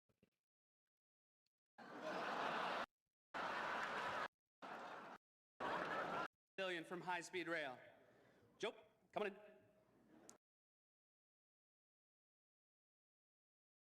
I'm going to let Mr. Johnny Leibowitz,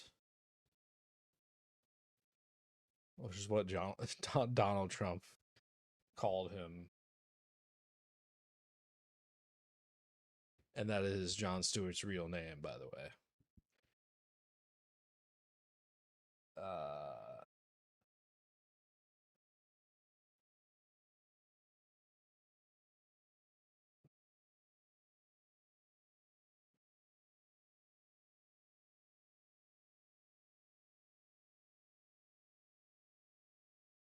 I suppose this is his main segment. I only really watch John's segments.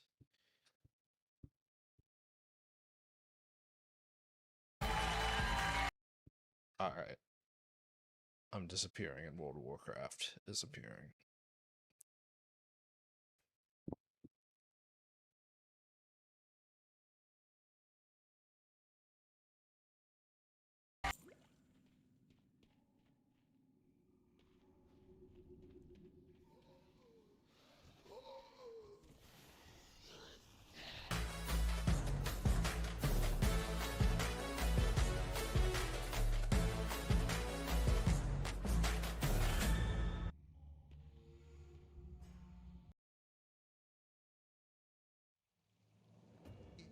Am I to be back tonight?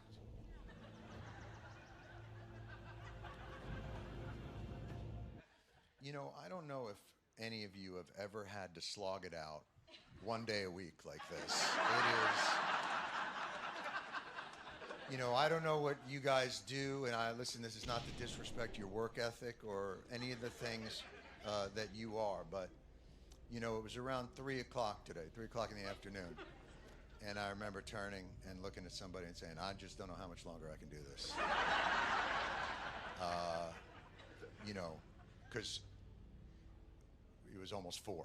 I mean, I thought, no, it's been, I have to say, it's been lovely. You know, I have been in hibernation for a few years with my family, and I would never give that back. Like, it's been wonderful, and COVID played very much into my social leanings in terms of reclusiveness. So once a week is about right for me with people and for people with me. We fight to the death.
This video might be a surprise since I usually make hours-long videos about a variety of immersive sims and other games.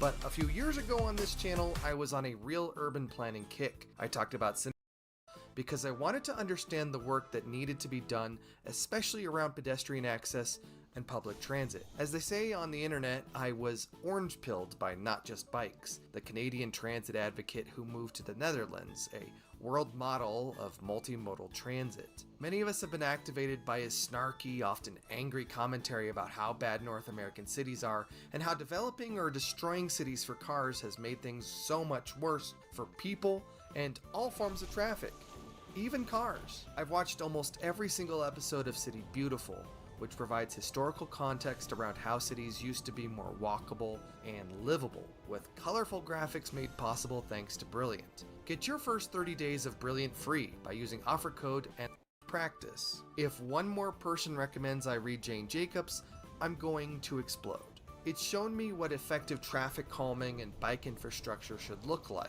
No city is perfect, but it's not hard to understand how and why these things come together, and how that pairs with the rising number of pedestrian fatalities in the years post-COVID. If we could just do something about it in our own cities, we'd be saving lives not just from the increasingly larger vehicles consuming our roads and research papers, articles, and videos about all of this all over the internet. Some by people much more educated on this topic than me, but apparently yes I do. Historical context is great. Urban terminology is fine. Understanding what effective multimodal transit and properly densified zoning are fantastic. But what isn't fantastic is reality. And this is the chasm where so many YouTubers leave their viewers at. Okay, so you want to make your city better. You know what fixtures your city should have. You know what your city should look like. But do you actually know what to do with that knowledge? What these YouTube channels fail to engage with is where the top-level urban planning lingo meets the figurative pavement, civic engagement. As a member of my town's Citizens Transportation Advisory Board, which provides messaging and guidance for our city council, as someone who was a 2023 Colorado Springs Mayor's Civic Leaders Fellow, as someone who loves my city and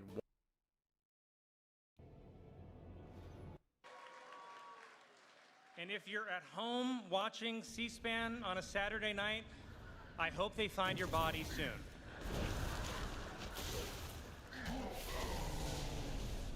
Before your cats get to it.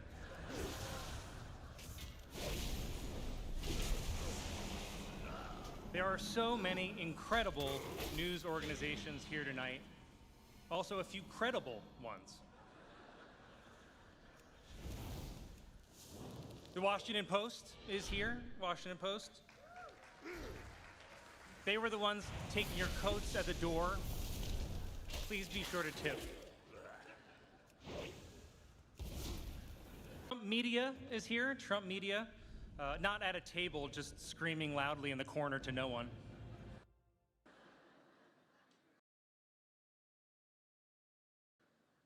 Wordle is here tonight. Sorry, I meant the New York Times. I forgot they do stuff in addition to puzzles.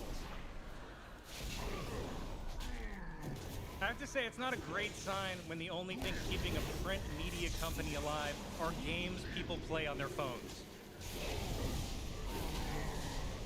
Too chilling for you guys? Room just froze faster than Mitch McConnell.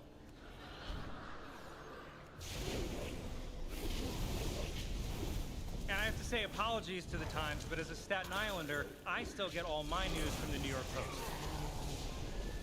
Thank you.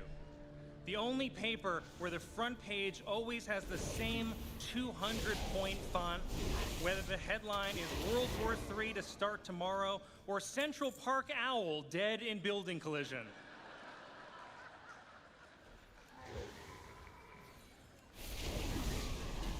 The New York Post is like having the New York Times summarized for you by a crackhead.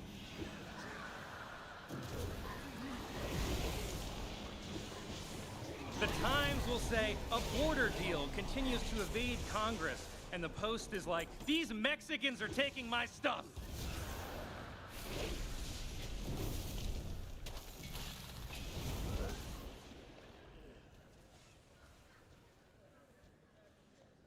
are so many incredible individuals here tonight. Laura Trump is here tonight. Okay, I got one woo. She recently released a cover of the song I Won't Back Down. Upon hearing it, Tom Petty died again.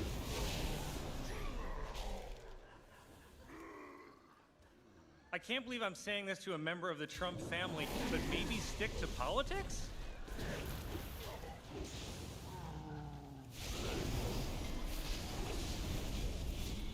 Senator Bernie Sanders is here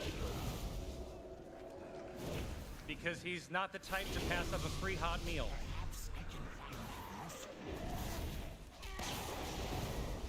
And in general, there are so many hardworking, influential senators and congresspeople here tonight.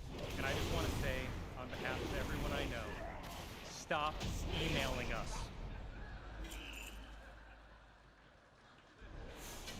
Stop it. We get it. Democracy is on the line. And your plan to save it is to flood our inboxes like your Crate and Barrel.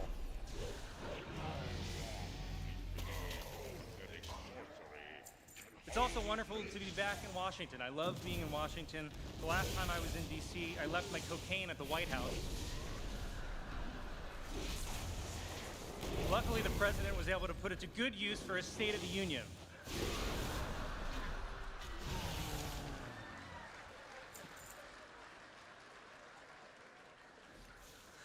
I'm kidding, of course. The president doesn't call it cocaine. He calls it high-speed rail.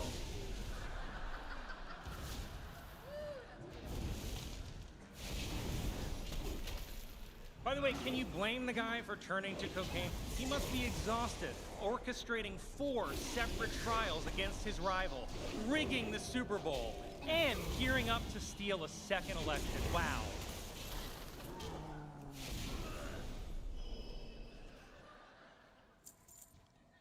Biden left. I love, by the way, that Trump's 2 attacks on President Biden are that he's a senile old man and a criminal mastermind. I'm like, I think you gotta pick one. Personally, I don't know any criminal masterminds who bike to get ice cream.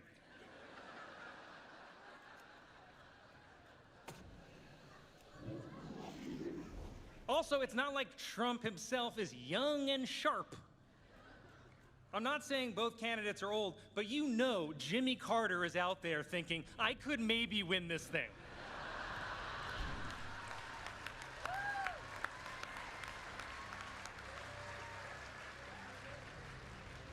He's only 99.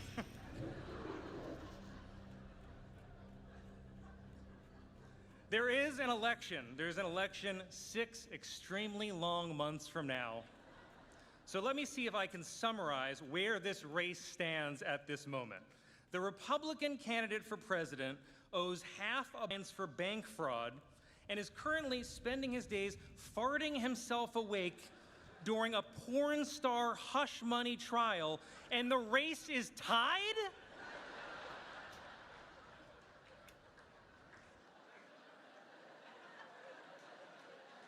The race is tied. Wow, this guy is flatlining almost as much as me here on my WoW connection. His jokes are not hitting. This is not what's up. Yeah, that's me logging in right now. Second instance. All right, we're back. Let's see if we can stay connected this time. Wonder what else he has in store here on this mic. Nothing makes sense anymore. The candidate, who is a famous New York City playboy, took abortion rights away, and the guy who's trying to give you your abortion rights back is an 80-year-old Catholic. How does that make sense?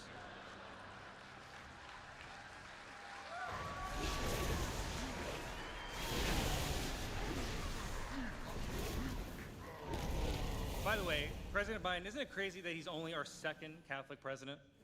And what's even crazier is that in just a few short months, we'll have our 3rd in RFK Jr.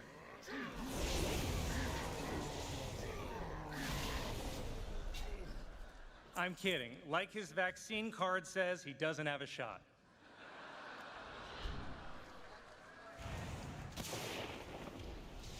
Everything feels strange now. By a lot of measures, President Biden is having a very successful first term, but people don't seem to realize it. Like with the economy. The vibes are bad, but the numbers say it's strong. The economy is kind of like you on the steps of Air Force One.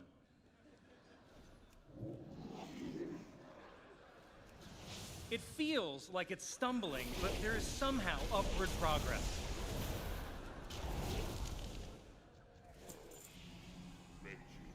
I do think that you can do more on the economy, sir. I really do. For example, have you considered eliminating the national debt by shorting Trump stock?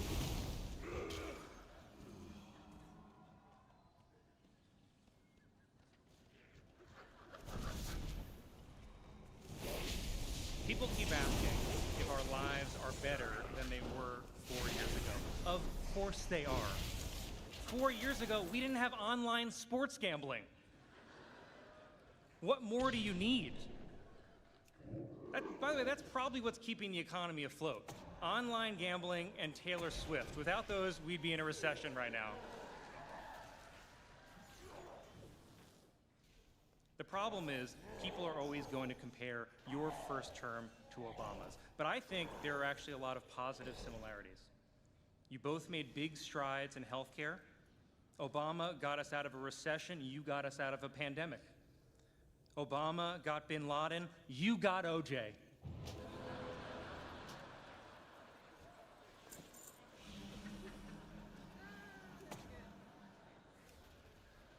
And by the way, now that OJ's dead, who is the new frontrunner for Trump's VP? Is it Diddy? By the way, I bet if Trump did select Diddy as his running mate, I bet this race would still be tied.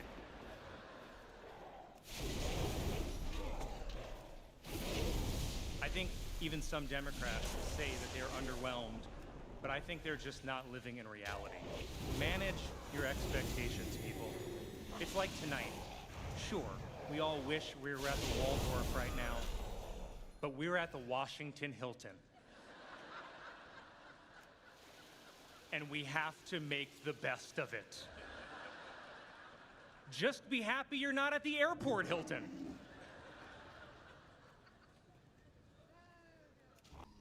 Am I back here?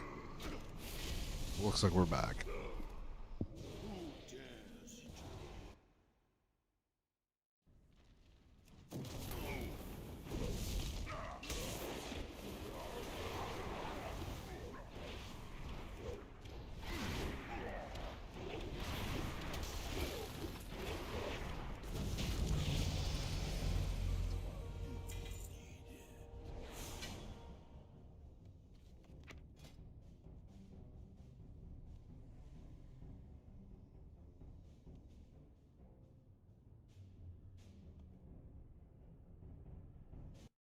I might need to do some like reworks, like cast at player, like with totems.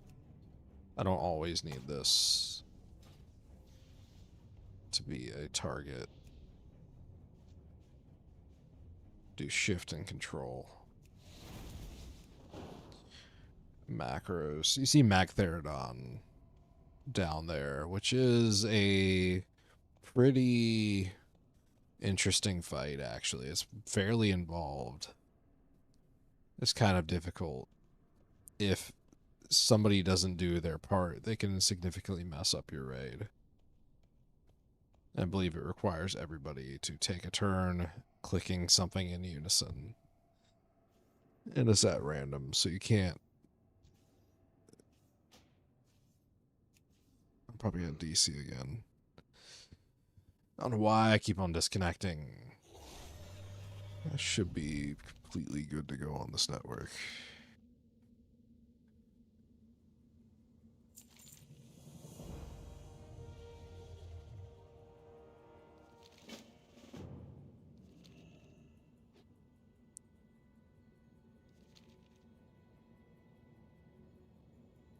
Listen well, mortal. countless threads are woven to create the fabric of our timeline. As the Wardens of Time, we of the Bronze DragonFlight observe their infinite combinations. When disruptions are Multiverse is just a storytelling device, and it's kind of lazy.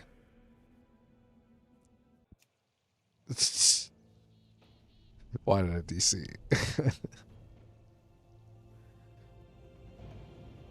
At the end of traditional media. The gatekeepers are gone. Did you know that 90% of people now get their news exclusively from social media? And that must be true because I saw it in a random guy's TikTok. He was recording the video while driving a Toyota Corolla, but he seemed to know his stuff. Isn't it crazy, by the way, that TikTok could be outlawed in the US by the end of this year? That's a real shame, because we're gonna need TikTok to document who is storming the Capitol next January 6th.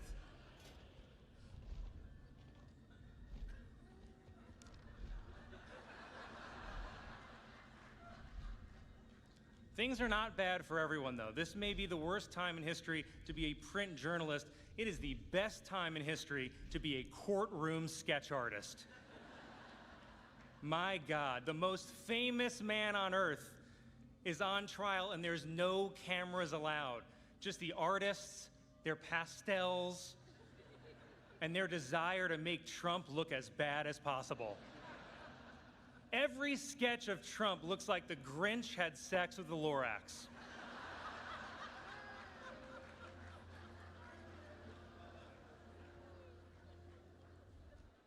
Production, I suppose, is good. It's just not that interesting. A lot of it is utility, and utility is nice to have, but you don't get as excited for that.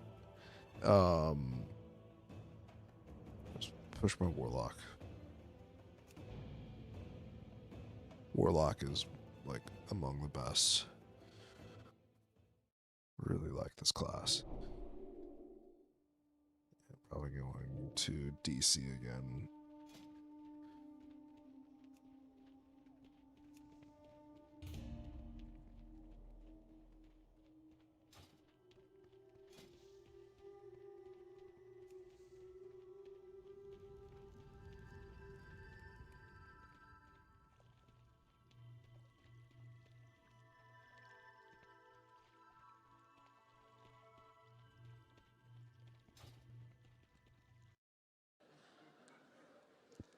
In closing, and finally, I wanted to thank my family, and I wanted to thank my friends for being here tonight to support me. I want to thank my wife for enduring lots of jokes and for agreeing to individually meet everyone in this room right after the ceremony.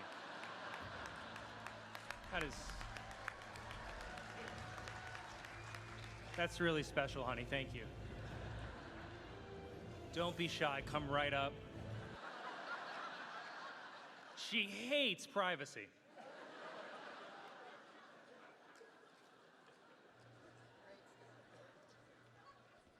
And with my family in mind, I wanted to share one last thing with you before I go, and I wanted to share one thing with you, Mr. President, before I go. I lost my grandfather this year, as you alluded to, a firefighter, William Kelly. He's the reason that our son's middle name is William. He helped raise me growing up, and I would not be here today without him. My grandpa was a firefighter on Staten Island for 40 years. To make extra money for his family, he was a substitute teacher, and he painted houses. And since it's Staten Island, I should point out it's not like the Scorsese Irishman painting houses.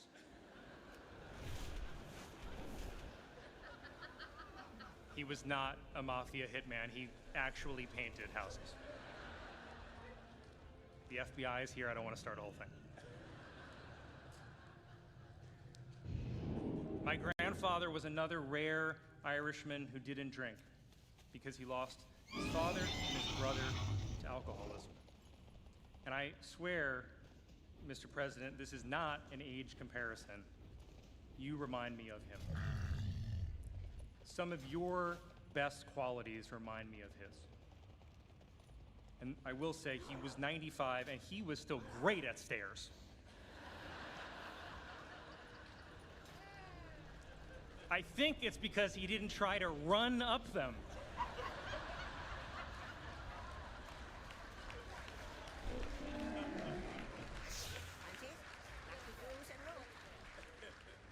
But the reason that I bring up my grandfather, and I don't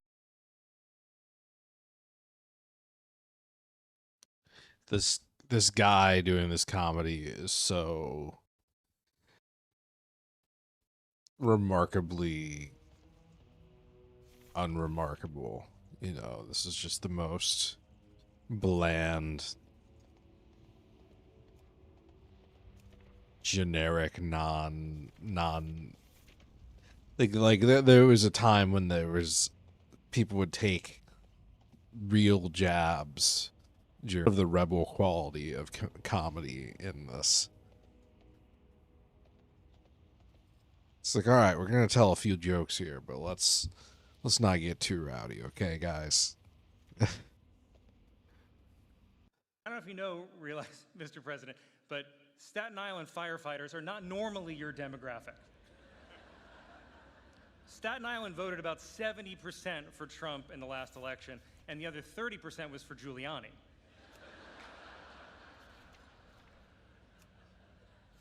But Staten Island also sided with the British during the Revolutionary War. So we're not always on the right side of history. You remember.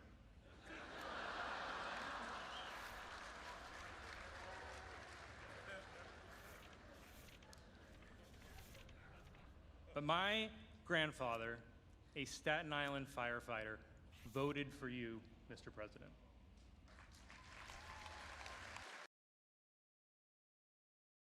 On World of Warcraft here, one change that I would like to see them implement is staves into daggers and vice versa.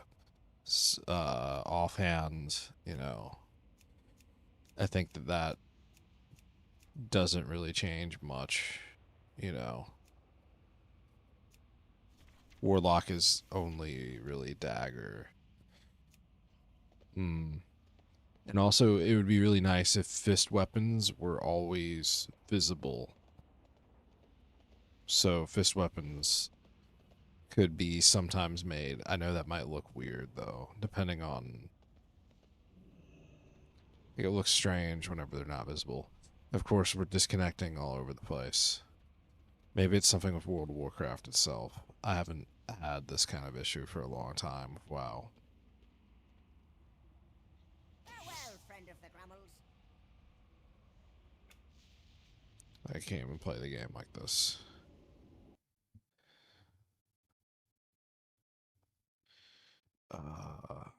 Let's listen to more of this comedy while I fix He it. voted for you in the last election that he ever voted in. I mean, I'm sure someone else will vote twice in this election using his name, but that's just how the democratic machine works.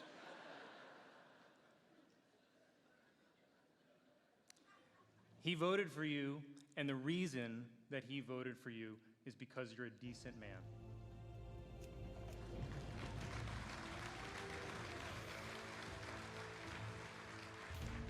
My grandpa voted for decency, and decency is why we're all here tonight. Decency is how we're able to be here tonight.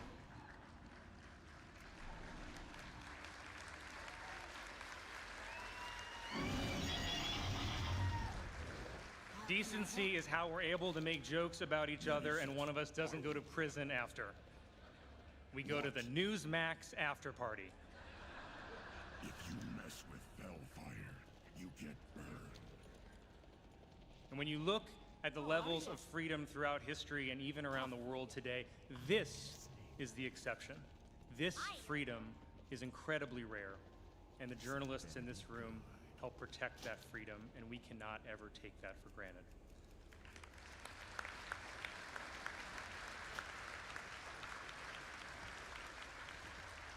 So, Mr. President, I thank you for your decency on behalf of my grandfather, and I thank all of you, almost all of you, for your decency as well. I am very honored and grateful that you invited me here tonight. Thank you and good night.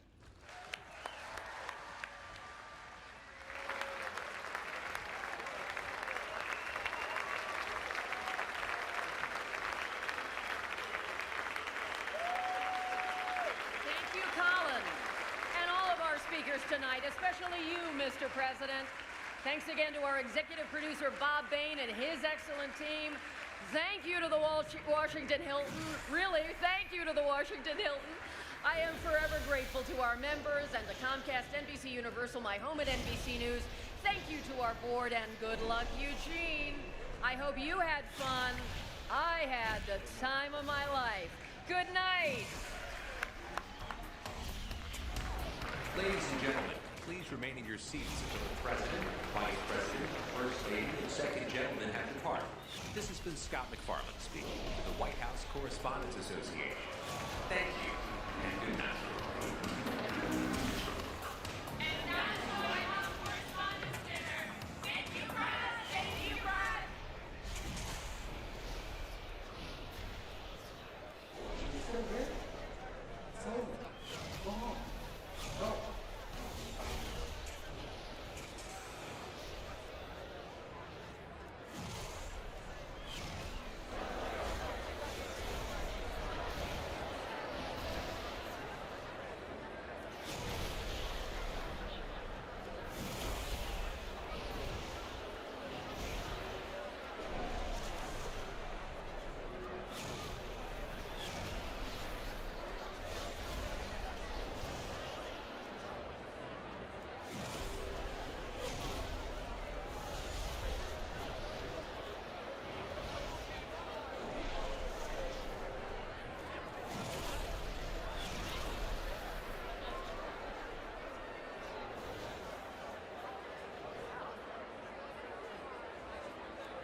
That's when he put it down and said, "This book's not for me."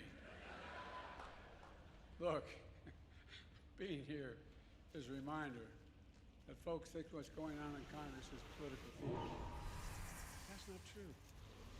Congress are theater. They'd have thrown out Lauren Boebert a long time ago.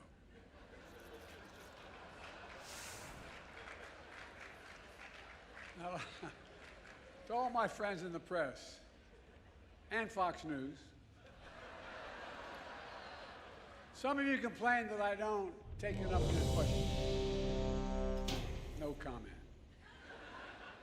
Of course, the New York Times issued a statement blasting me for, quote, active and effectively avoiding independent journalists. Hey, if that's what it takes to get the New York Times to say I'm active and effective, I'm for it. It's okay.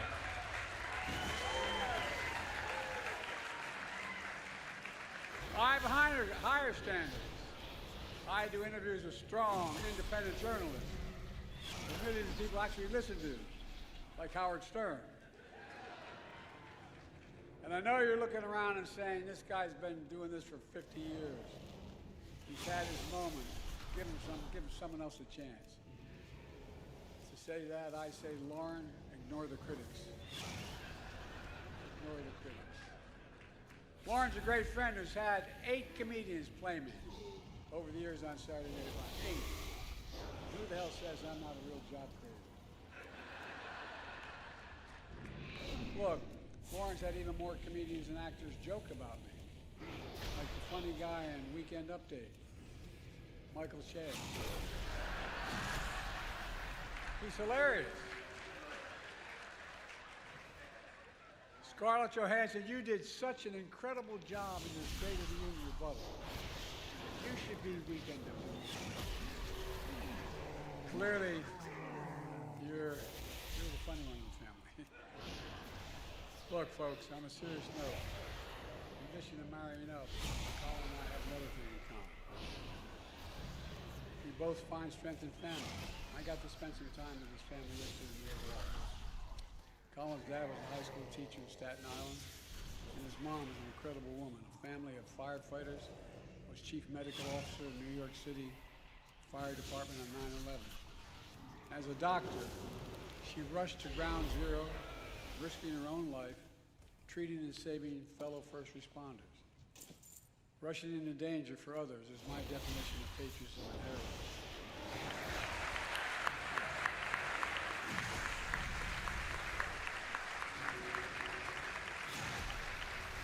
And so is what all of you do when you report truth over lies. That's why I want to close the night with my genuine thanks to the free press. There are some who call you the enemy of the people. That's wrong and it's dangerous. You literally risk your lives doing your job. You do. Covering everything from natural disasters to pandemics to wars and so much more. And some of your colleagues have given their lives, and many have suffered grievous injuries. Other reporters have lost their freedom.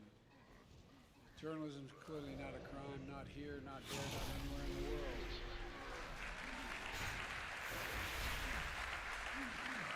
And Putin should release Evan and Alsuk immediately. Guess we're doing everything we can. We're doing everything we can to bring home journalists, fellow journalists, Austin, and all Americans like Paul Whelan. You know, wrongfully detained all around the world. Mr. Biden, we're not going to give up until we get them home. All of them. All of them.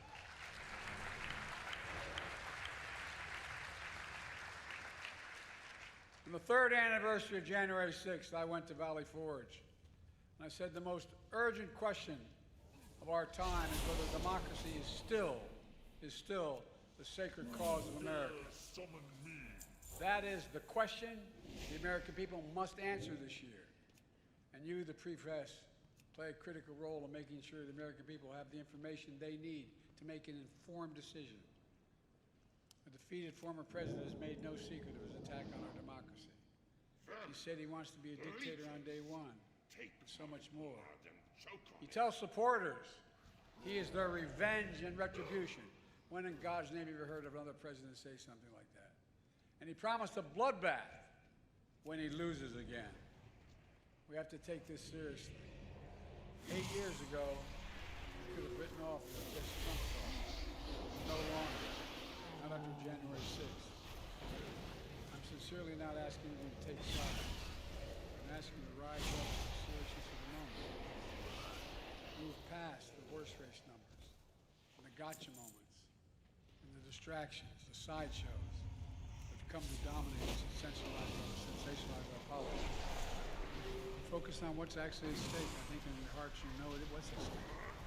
The stakes couldn't be higher. Every single one of us has a role to play, a serious role to play, making sure democracy endures. America. I admire my role, with all due respect, and so do you. In the age of disinformation, credible information people can trust is more important than ever. And that makes you, and I mean this from the bottom of my heart, makes you more important than ever. So tonight, I'd like to make a toast. To a free press, to an informed citizenry, to an America where freedom and democracy endure. God bless America.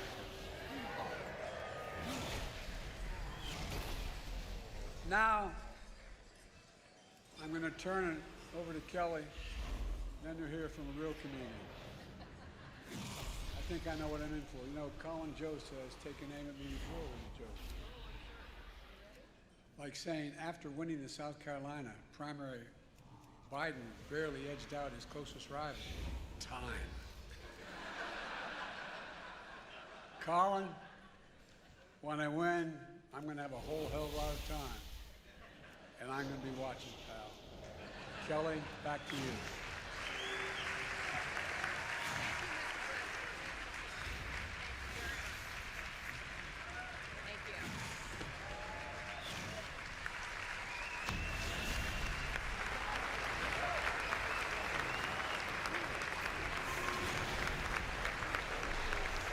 Thank you, Mr. President. Thank you so very much for being here and for your words in support of journalists. And now we turn to Colin Jost, our headline entertainer. Colin not only brings the excitement of his own charisma and talents, but his guests are strictly A-list. In fact, I've been watching this evening as many of you have been trying to get a selfie and hoping to get close to a very special woman who is a big, big star in Colin's life. His mother, Dr. Carrie Kelly. And I know Starlet agrees that Colin's mother is indeed a star in her own right. As the president indicated, Dr. Kelly spent nearly 4 decades with the New York City Fire Department. She became the first woman named the FDNY's chief medical officer. And her service included 9/11, as the president indicated, where she led triage efforts. So, Dr. Kelly, we thank you for your good work.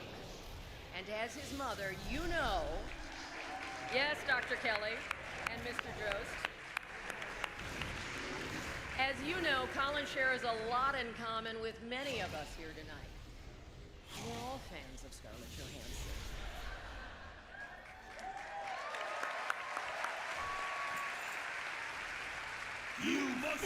So for a moment, I'm going to take you back to when Colin himself was a reporter for the esteemed publication at Regis High School, The Owl. A young Colin Jost scooped 10 ways not to start an English paper. And in-depth reporting on faculty summer plans. Then and now, Colin Jost is at the core a talented writer. That's why I wanted him here tonight. And he is now the longest-serving anchor of Weekend Update on Saturday Night Live. Are you ready? Are you ready? It is my thrill to welcome Colin Jost.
They're like, Dude. where's everybody else? It's been me and Mike for a long time. Hopefully I can bring some new perspectives for you guys. So we're going to talk about a really interesting topic today, stereotypes. And a lot of times we talk about stereotypes against Asians, like in the US or Canada or in the West in general. But today, we're actually going to talk about stereotypes against Chinese people. By By Chinese people. Yeah. I mean, this happens all the time. Like, if you live in the US, you know, we have certain stereotypes against people on the West Coast. South, North, the Midwest. The Midwest. But even within New York, I think like Brooklyn, Manhattan, you will have Exactly. Jersey. Sorry, guys. But more so in China, like there's over 50 different ethnicities, so you're gonna get tons of stereotypes against each other. Right. Well, not just ethnicities, which has its own stereotypes, but where you live, which provinces you belong to, which kind of is like, you know, your prejudice or your stereotypes against different states in the U.S. Yeah, right. definitely. For example, okay, like what? New York, you know, a bunch of rich people, maybe stuck up. Yeah. Maybe I love would say. pizza, things like that. Yeah. All right. So in China, there's provinces which are like the states here, and every province have their characteristics. And this was kind of interesting. There was this study done last year. They measured the results of Baidu searches. Baidu is kind of like the Google in China. And through that, they were learning about what the Chinese people in China felt about other Chinese people living maybe in different provinces or different parts of the country. So they would literally, like, I guess, compile search results, so people are like often associating these search terms with the region. Right. So for example, Shandong, province of Shandong, which my mom is from. Okay. They're tall. So how did you turn out like this? You know what? You just got here. Yo. So the whole northeast you see here is just cold. Probably because the term Tibet, most of it is blacklisted in the Chinese search engines. All right. So even if you search Tibet, probably not a lot of things will come up anyway. Well, I find this other one funny too, like Qinghai, no result. Yeah. Because I didn't even know Qinghai was a province. Like Qinghai, I never heard of it. I think most people didn't know. No. It's like in the most like non-talked about region. It's just in the middle towards the west, and you know, it's not a common province that you'd hear. Because I think a lot of the like inland, you don't really hear from them because they're the poorer region, whereas you know along the coastal areas is where the money's at. Right. The biggest cities in China are on the coast, right? So you got Shanghai, Guangdong, Beijing, sort of on the eastern seaboard. Also, for example, Henan, Anhui, Liangxi, which are provinces again you don't hear a lot about. Guizhou, Guangxi, Yunnan are considered poor, maybe to some Chinese. They feel like it's very poor. This is really interesting. Chongqing, Sichuan province. Okay. It's a province of beauties. That's what a lot of stereotypes are. Maybe it's all the chili oil. Exactly. My entire life growing up, I hear that the most beautiful women are not from Sichuan. What is it? Or the north. It's from where my mother's from. Suzhou, I hear that the most beautiful women in China come from the Zhejiang, Suzhou, and you know Jiangsu why? There was province. an old saying in China called Jiangnan Meiyu. Like, beautiful girls come from the south of the Yangtze River. So you heard that too? I heard that too. I think it's true. Well, I also believe that They want money, they want bags, and they expect their men to kind of, you know, baby them and give them everything. But at the same time, these guys are like struggling to even, you know, take care of themselves. So it's like there's a mismatch there. So is that stereotype actually true? I think it is. Yeah? A lot of the time, they're very whiny. They're very materialistic, and I think that may be in Shanghai as well. And in China, in the larger cities, like the richer cities on the coastal areas like Hong Kong and Shanghai, are very materialistic. I mean, I hear that. I have that perception. But also, okay, so on the flip side, so we're talking about beautiful women, right? Yes. All my life, I've associated women to the northeastern region of China more manly. So the way they look to me is they're lighter skinned, they're taller, and the way they behave is less womanly and more manly. That's how I thought. All right, so as I was growing up, that was one of the stereotypes I've heard as well, because it is very cold over there. So So they get taller? No, they're tougher because of the weather. And Really? I bet you. Really? Girls from Alaska are just tough. No, I'm just kidding. I have no What idea. are they just plowing through the snow They're just like, every day? they're just you have to give me that bun. You have to like. But another stereotype is, for example, Northerners are meaner. I think the way they come across and the way they speak can definitely come off very They're, like, rough and like. aggressive. I have an interesting angle to that because Yi, who's from the north and from the south, she's split. She was telling me that Northerners do tend to come off as meaner because they're more direct. They care less about what people think of them in terms of Tibet, which had no result. Like, nobody searched for Tibet, probably because the term Tibet, most of it is blacklisted in the Chinese search engines. All right. So even if you search Tibet, probably not a lot of things will come up anyway. Well, I find this other one funny too, like Qinghai, no results. Yeah. Because I didn't even know Qinghai was a province. Like Qinghai, I think most people didn't know. No. It's like in the most like non-talked about region. It's just in the middle towards the west, and you know it's not a common province that you hear. Because I think a lot of the like inland, you don't really hear from them because they're the poorer region, whereas you know along the coastal areas is where the money's at. Right. The biggest cities in China are on the coast, right? Definitely. So you got Shanghai, Guangdong, Beijing, sort of on the eastern seaboard. Also, for example, Henan, Anhui, Liangxi, which are provinces again you don't hear a lot about. Guizhou, Guangxi, Yunnan are considered poor, maybe to some Chinese. They feel like it's very poor. Right. This is really interesting. Chongqing, Sichuan province. Okay. It's a province of beauties. That's where a lot of stereotypes are. Maybe So- it's all the chili oil. they get. Exactly. My entire life growing up, I hear that the most beautiful women are not from Sichuan. Where did you- Sichuan, or the north. It's from where my mother's from. Suzhou, I hear that the most beautiful women in China come from the Zhejiang, Suzhou, and You know why? Jiangsu There was an province. old saying in China called Jiangnan Meiyu. Yeah. Beautiful girls come from the south of the Yangtze River. So you heard that too? I heard that too. I think it's true. Well, I also believe that Sichuan has a lot of beautiful girls because I hear a lot about that too. And also, I find any girl who loves spicy, they're automatically beautiful in my book. A lot of the time, I go to Hong Kong, and you hear a lot of they're friend of called the Grammels. Gongju-bang, which is like a princess syndrome that Yeah. a lot of Hong Kong. I girls have do. many And so they wares. have these high expectations built off like they want money, they want bags, and they expect their men to kind of, you know, baby them and give them everything. But at the same time, these guys are like struggling to even, you know, take care of themselves. So it's like there's a mismatch there. So is that stereotype actually true? I think it is. Yeah? A lot of the time they're very whiny. They like they're very materialistic, and I think that may be in Shanghai as well. And in China, in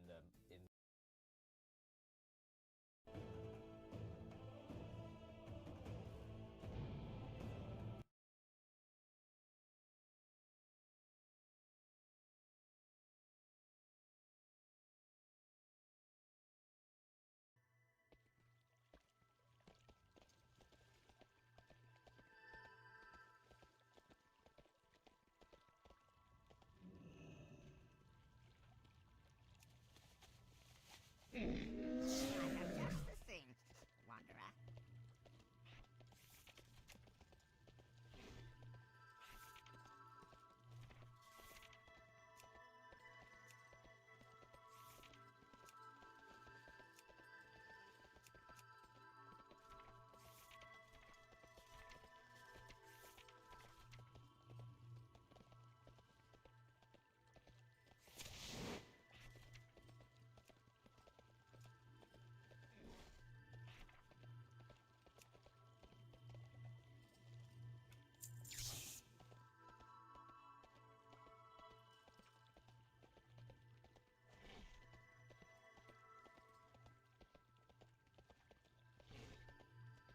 Beware of Yeti.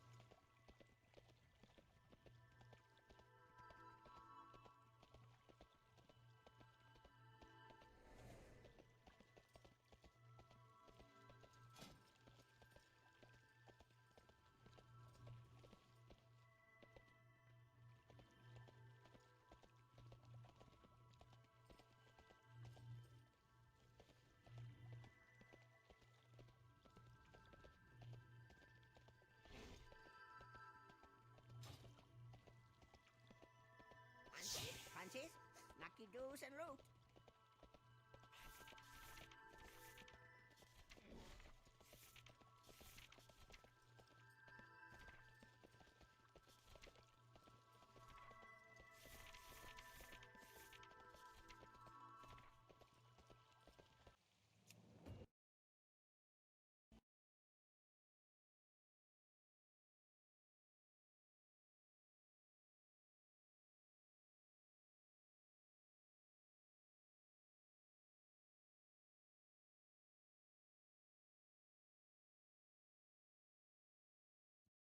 Lame.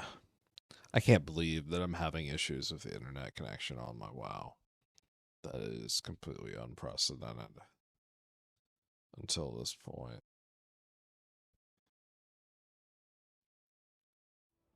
This is in Cyberpunk 2077. This is a game, boys. That's insane. Nah, it's a game. Yep. Oh my god.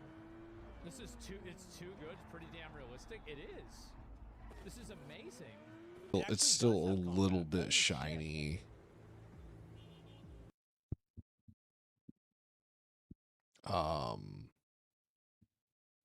It's not, you know.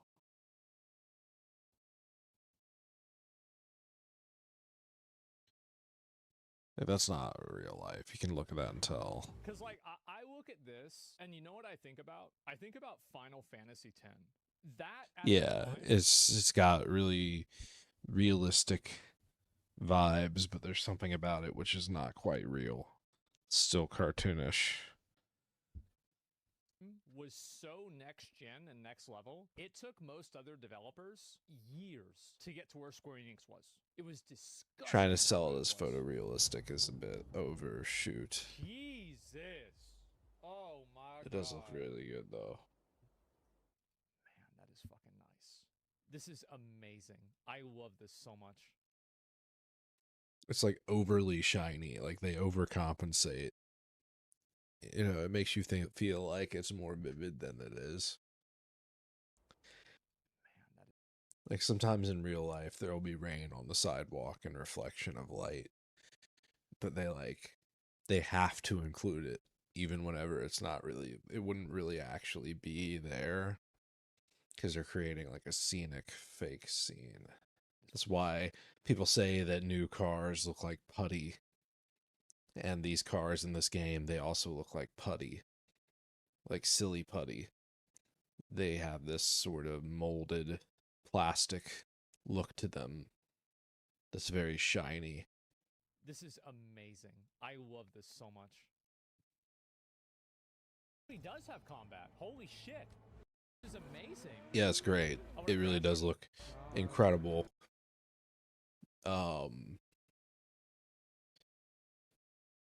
I see it kind of like Pixar.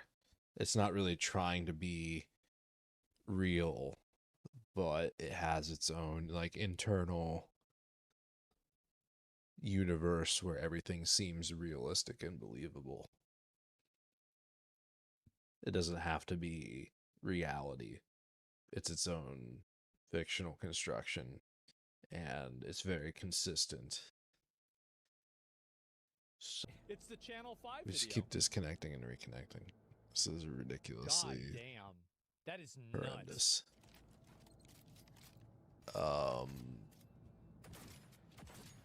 Yeah, I don't want to see any errors from OBS or free connections and holy shit. Disconnections.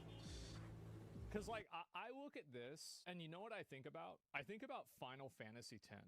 That, at the time, was so next-gen and next level. It took most other developers years to get to where Square Enix was.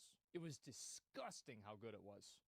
Yeah, Final Fantasy X and the graphics industry really pushed the sales and development of stuff. Having graphical demos, which technically achieve technical milestones. It's been a while since I watched any reviews that use those, but you can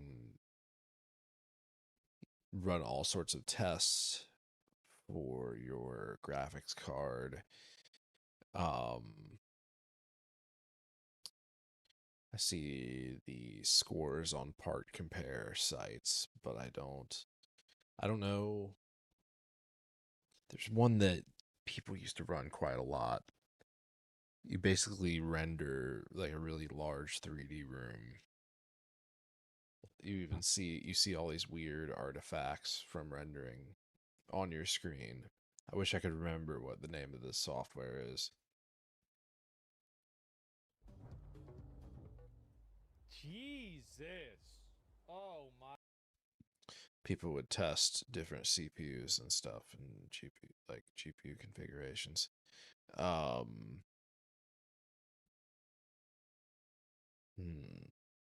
Should I keep on trying to play this? Should I work on potential issues with that?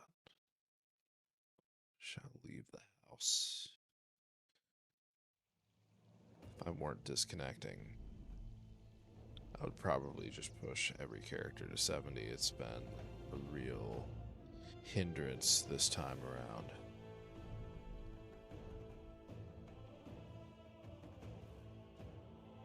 Very close.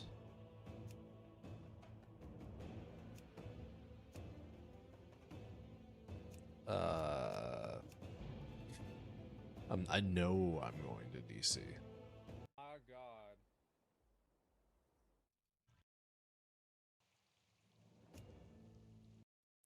Okay, well, I suppose that is the stream then, since we can't stay stable. That's it, it's over.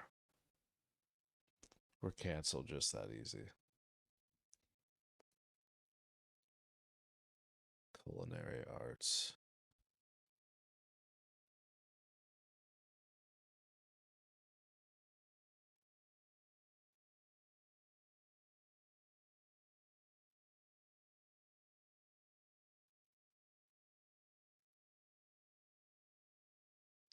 If this happened during the mop release, if I tried to play a marathon, I'd be angry. I need to go complain to my cable company that I'm not getting my advertised speeds. It's like, oh, it's the worst. Doing all this throttling stuff now.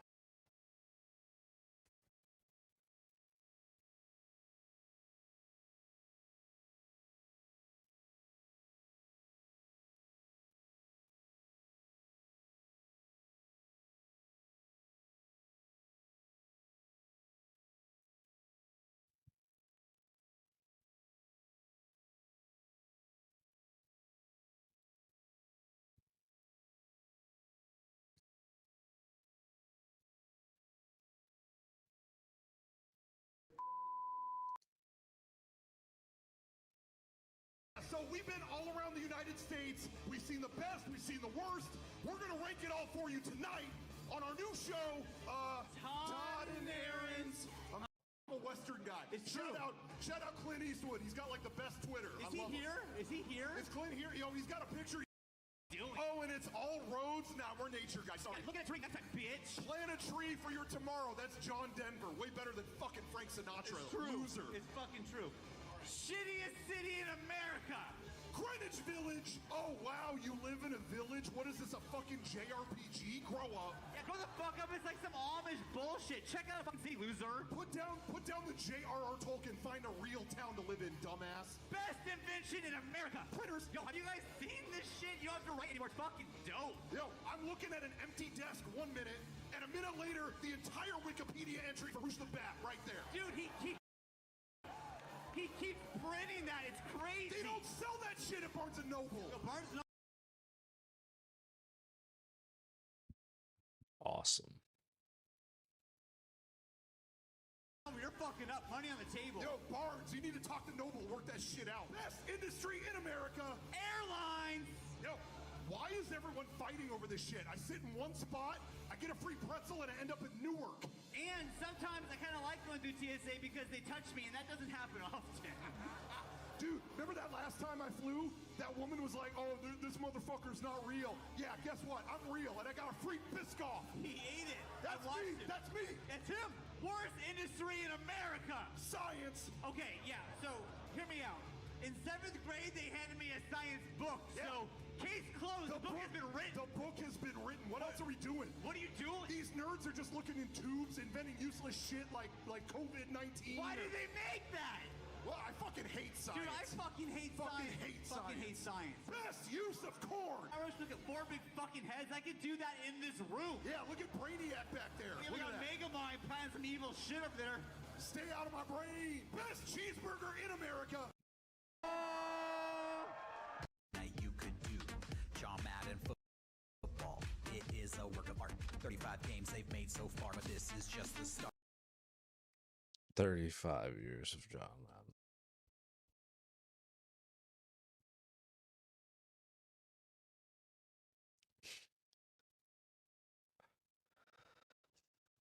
Oh, man.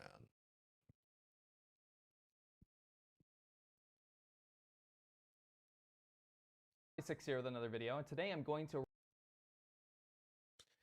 Connection save for a issues. couple places. I could boot up a different game. What if I did? What else would I play on here? Oh, I should play Face.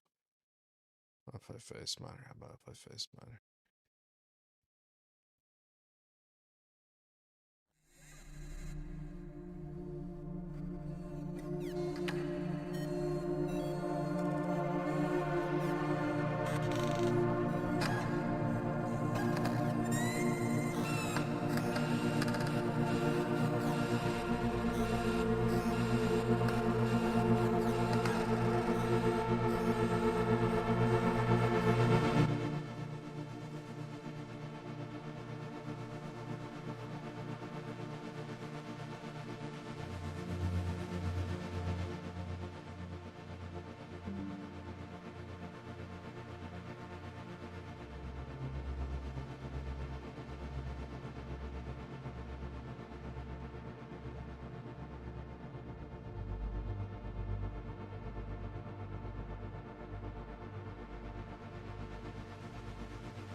Okay, how about this extremely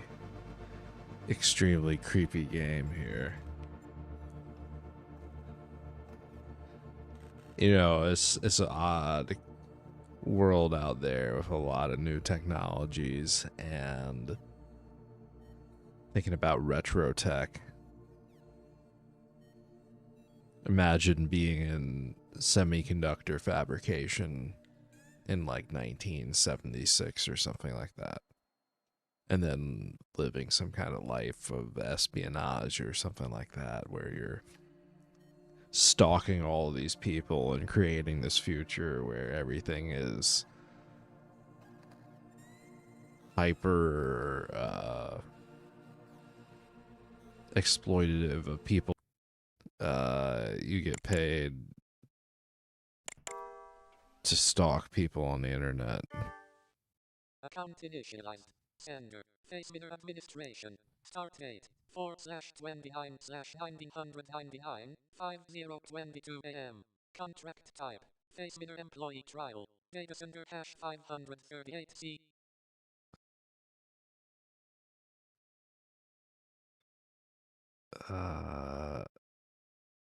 You have to only buy that 75%.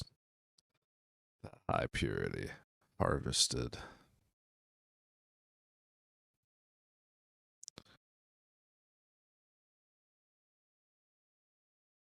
Are they like they're disappearing? The 75% ones are already gone. Authentic personality types.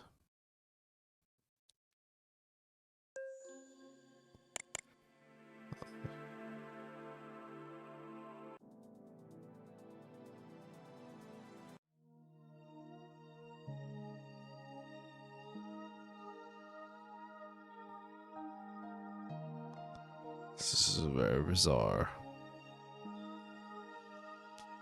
And this is just like some kind of cursed aesthetic.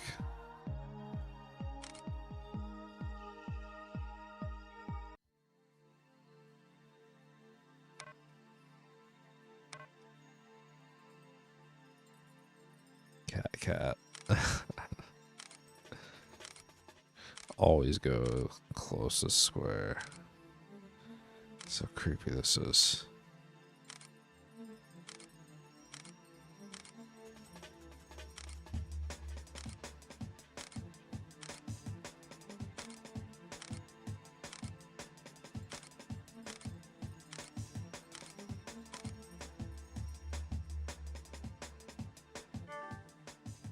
Trial information. Sender. FaceBidder administration. Welcome to your FaceBidder new employee trial period. Your trial period will last until you have processed 100 datasets, at which point your performance will be evaluated. We wish you the best of luck on your FaceBidder journey.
Superior organizational aptitude, unwavering commitment to professional ethics and confidentiality, capability to function effectively with limited oversight.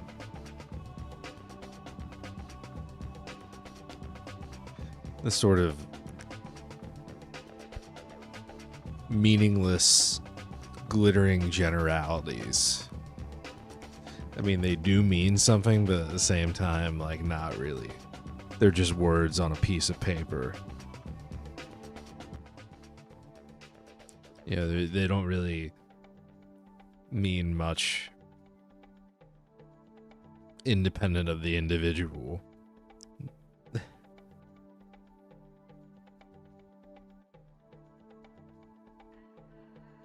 Maintain flexibility and adaptability in a rapidly evolving digital environment.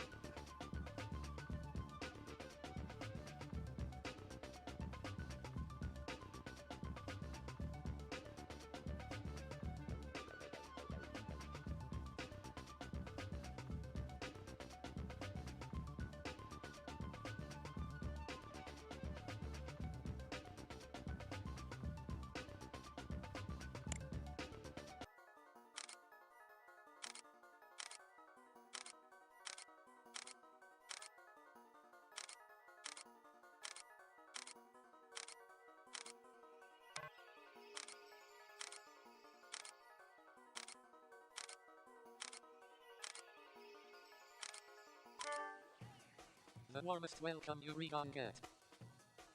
The warmest welcome you regon get for the sender. #03832. The trial in going insane with going insane with order. The confidential trial information. The warmest welcome you regon.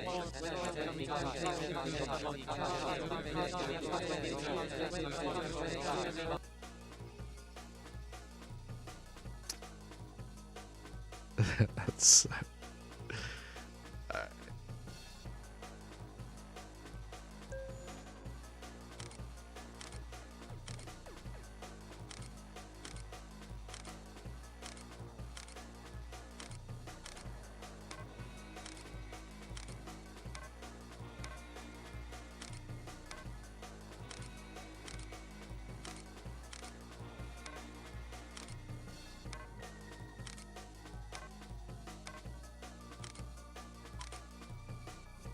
what difference does it make?